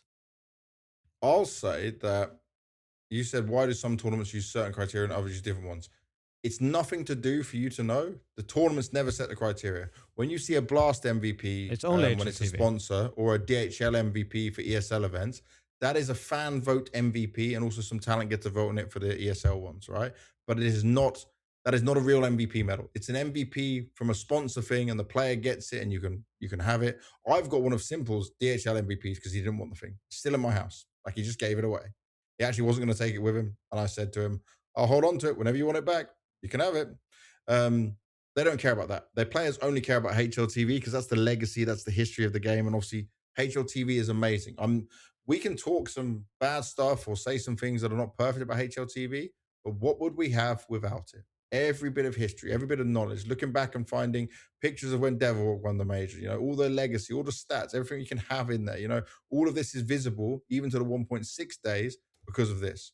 Yeah. Um, what we are looking at though is they are being awarded differently because of what DevWalk said. They're changing things, and it obviously has to be done, but it's not perfect. There was a certain way they did it for years and years and years, and now they wanted to adjust it. Since Nero has come in, he's made adjustments to the rating. I also think that one of the other guys who's behind the rating, Petar, very very smart guy. He's had a different role. I think it's more striker and Nero now with him kind of overseeing things. So there is like a different way of looking at metrics. There's a different way of looking at how they do it, but they never tell us. We never know what it is, and they are in their rights because they are the people giving it out to do it however they want. If they wanted to avoid it to, I don't know, the support player, yeah, just because he did this amazing job, but his rating was Which will never 0.9. happen. No, I know, but I'm just saying, like, they could do it. They have the ability to do it however they want, and you can't say anything. But it would obviously devalue it. My thing for them right now is if this continues to be a bit more awkward, a bit more crazy, where like Nico getting it over Nota, and now it's changed, and actually Rob's got it I think over they should Flamesy. award most B apps jumps on Mirage award. Yeah, why not? But you know what I'm getting at here, right? Is that like Yeah, they've now made a couple of slip ups that have changed so much in the very beginning part of this year that obviously contradict other ones. And now people are second guessing it. And now it might hurt the legacy of this prestige. MVP Yeah, and the prestige of it for sure. But I trust in HLTV to be able to fix it and get it sorted for sure for the future. So for you to say, I'd like to understand exactly why this kind of situations happen, I hope that helps you from what both me and Devwalker said. But it is certainly not an easy thing to do for them, for the fans to see, for the players to understand as well. Because now it's not really like set of who's get it. Before it was like it's a clear race between these two players, and then something happens, and now they value this more. But also, if we really wanted to get into a deeper level of this, there could be like they do at the HLTV Awards, where obviously they make their star team, right? Whoever has the best roles, they always put that out of the best players. If you want to assemble the best team from the best players in each role, that's a great document. Maybe you should start awarding that on people. Like we know we put the EVPs in there, but if you want to give out actual awards, like you give the opener to Flamesy, for example, you give the AWPer to Zyra, you give the lurker to Rops. Like all these things can come into it. So yeah. it's a whole other thing. Henna's my good friend. He says, with FaZe playing Draculan, they have to win it or not make the major. Well, they don't have to win it. I think it's top 3 now or something that Mischief was saying, but they need to do well. If they don't win it, what changes do you think could happen? Would it be obvious to remove Brokey and Jacob? Brokey is the obvious one. Jacob, they seem to believe in for sure. I still think they need to make 2 changes to make anything possible and to make sense. We've been saying that for many episodes now. I know you're a FaZe fan. It's a rough time for FaZe fans. There's a lot of FaZe fans that are still supporting, by the way, which is incredible. As a Navi fan, I've been through it, seen the drop off, and I still go through it. I think real fans of teams, not just players, stick with their team the whole way. Same as like what you would do in football. Yeah, I mean, 2+ changes. They obviously need to get a coach in.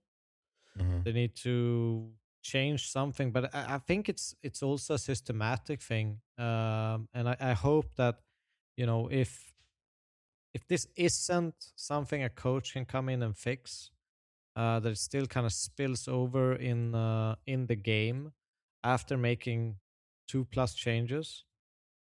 I hate to say it, but at some point you also have to look at Kerrigan. Yeah. Oh yes, but I think he Um, wants to go out on a high. He doesn't want to go out on this low point. yeah, uh, I think but that's what we're looking at. it's definitely an offer that is 100% locked in. I don't even think Jacob necessarily needs to be 100% locked in. Depends. Yeah. Um, but yeah, there needs to be It's hard. multiple ones. It's a hard Orpers market now, and I bet FaZe are wishing they took Simple. I bet they're wishing they kept him. Just Carrigan and Simple is still the dream thing you want to look at. Yeah, All right, the next question is over to you. Masaru. Thoughts about G2 position and role changes on some maps. Kind of uncomfortable for all of them. Obviously, Malbs coming in switches some things up, but it No, shouldn't you mean be. Nert's coming in. Alb's going Oh, out. oh Nert's yes, coming yes, in. yes, yes, yes. Sorry, Other sorry. way. Nurse coming in. Yes. I think it's going to be uncomfortable for them for a little bit. But it was obvious that they kind of push and hit a ceiling to some extent. We were expecting them to kind of fly up there and break that ceiling and be, a playoff contender, be consistently in the playoffs, and that didn't really happen for them. Mhm. So they're picking up, Nerds and putting him into the position so wants him to be in and knows how good he is in them. I think sometimes when you watch G2, they still all looked uncomfortable even in the past at times. So I'll still give them a little bit of time, even though they've gotten probably a little bit too much time, if I'm honest, to make this work. Sometimes too much time. For me, position wise and stuff, give him some more time within at least now making this Nurts change in there. I'm still Yeah, positive what Saw and Nurts can cook together. I think the reason they're going to so many of these smaller events is not just for major boost chances, but also playing, getting some more maps, getting some more understanding. It's like a new way of doing boot camps potentially, because it's not just grinding on practice, it's yeah, like true. grinding in a real life scenario. And I think that's what a lot of these teams can benefit from. So let's see. And our final question for this evening's episode, or today's episode, or maybe this afternoon's episode, depending on what time you're watching in the world, it says, Captain Syncra, what what does Spirit need to do to be a contender again? Is it giving them more time, changing the coach, or another roster change? Zontix and Tania have been underwhelming, and Magic still needs to find his groove in the IGL. They still have Donk, so they should be playing better. What are your thoughts? You missed out Shiro. Shiro's still playing pretty good. But we covered it a little bit already when we spoke about Spirit. I think it's more not a coach change, but a system change. For me, it's not the players. It's about how we're using the pieces, how they're playing off each other. That's my biggest thing to look at. And it's Hallie needing to have maybe some more time to look back and try and work at what he would like to do to change that system. But whenever you make such a big change to a whole system that also could have some problems, Dev Walk had the face it idea. But honestly, when you've got Donk, the expectations are so high that this can't go on for that long, you know? Yeah, I mean, I don't know if an idea is the right word, but it's a question from a philosophical point of view I'm posing. Is the system making them play even worse than they are capable of as a group of 5 players? If they would just play a style that maybe is more enjoyable for more people Mm-hmm. within the team? I I don't really know. I mean, I think a lot of it is some players have dropped off, like Sontex, like Tanir, that you've mentioned. They are underwhelming at the moment. And a lot of that probably ties into Magic's still needing to find his groove as an IGL. But I also think the kind of one prone attack style of send donk, win round shouldn't really be their focus, if that makes sense. Mm-hmm. You know that's going to work. You know, You know. it should be trying to find ways to, you know, you can look at Falcons when they brought in Kyosuke, how they switched positions around. How do we keep Nico's, you know, way of great attributes that he has, and we can still utilize them while still giving Kyosuke the platform to shine as a star player. Um, it should be that kind of puzzle they need to figure out, because they still have great players, and all of them can shoot and produce great numbers. We've seen that. It's been proven in the past. So it's a delicate puzzle. Um, but my worry is that they're probably gonna need a little bit more time than we all are willing to give them. There we go. We ended before the 3 hour mark. Another episode of the All About Counter Strike podcast. Guys, I'm going to need you to, at this point, tell us what we should do, because when the event ends for PGL Bucharest, Rio's in a few days. So, shall we do our Rio episode while Bucharest is going on and put it out earlier for you guys to get some insight and enjoy before going into it? There's a lot of big Good teams there. question. Fire back a question. Yeah, see. Or should we wait until Bucharest finishes on the 11th, film straight away, and then it only comes out on the 12th, and then it's one day before Rio starts, probably a day and a half, because obviously time zones as well for the Brazilian event in Rio. So let us know in the comments. Thank you very much, as always, for watching. This has been episode 55 of the All About Counter-Strike podcast. I'm going to go off and do the daddy duties and all that good stuff. Devwalk is And I'll probably go going to to bed. play bed. Woo! Well, I'll have a beer. Uh-huh. I'll And have a play. beer, and I'll probably play Slay the Spire, because if I play like Don't do Deadlock, deadlock. Yeah, that's then game over I'll for the evening. yeah, then it's No, like not the one. GG's. Not the one. Yeah. All right. Well, we'll be back with our next episode, depending on what you guys say and what the feedback is. We're always happy to deliver more for you guys. But thank you very much for always watching and supporting. Much love. It is very much appreciated. This has been a banger episode. I felt very hyped throughout all of it. Make sure you like, comment, and subscribe, because it helps us so much with the algorithm. We're pushing against like the big dogs of HLTV and everything, where they've got massive stacks of subscribers. So anything you do can help push us up. If you are enjoying the content, don't forget to like and subscribe. Subscribe is the important one, and the comments help so much. Thank you very much once again, and we'll see you next episode. Bye bye.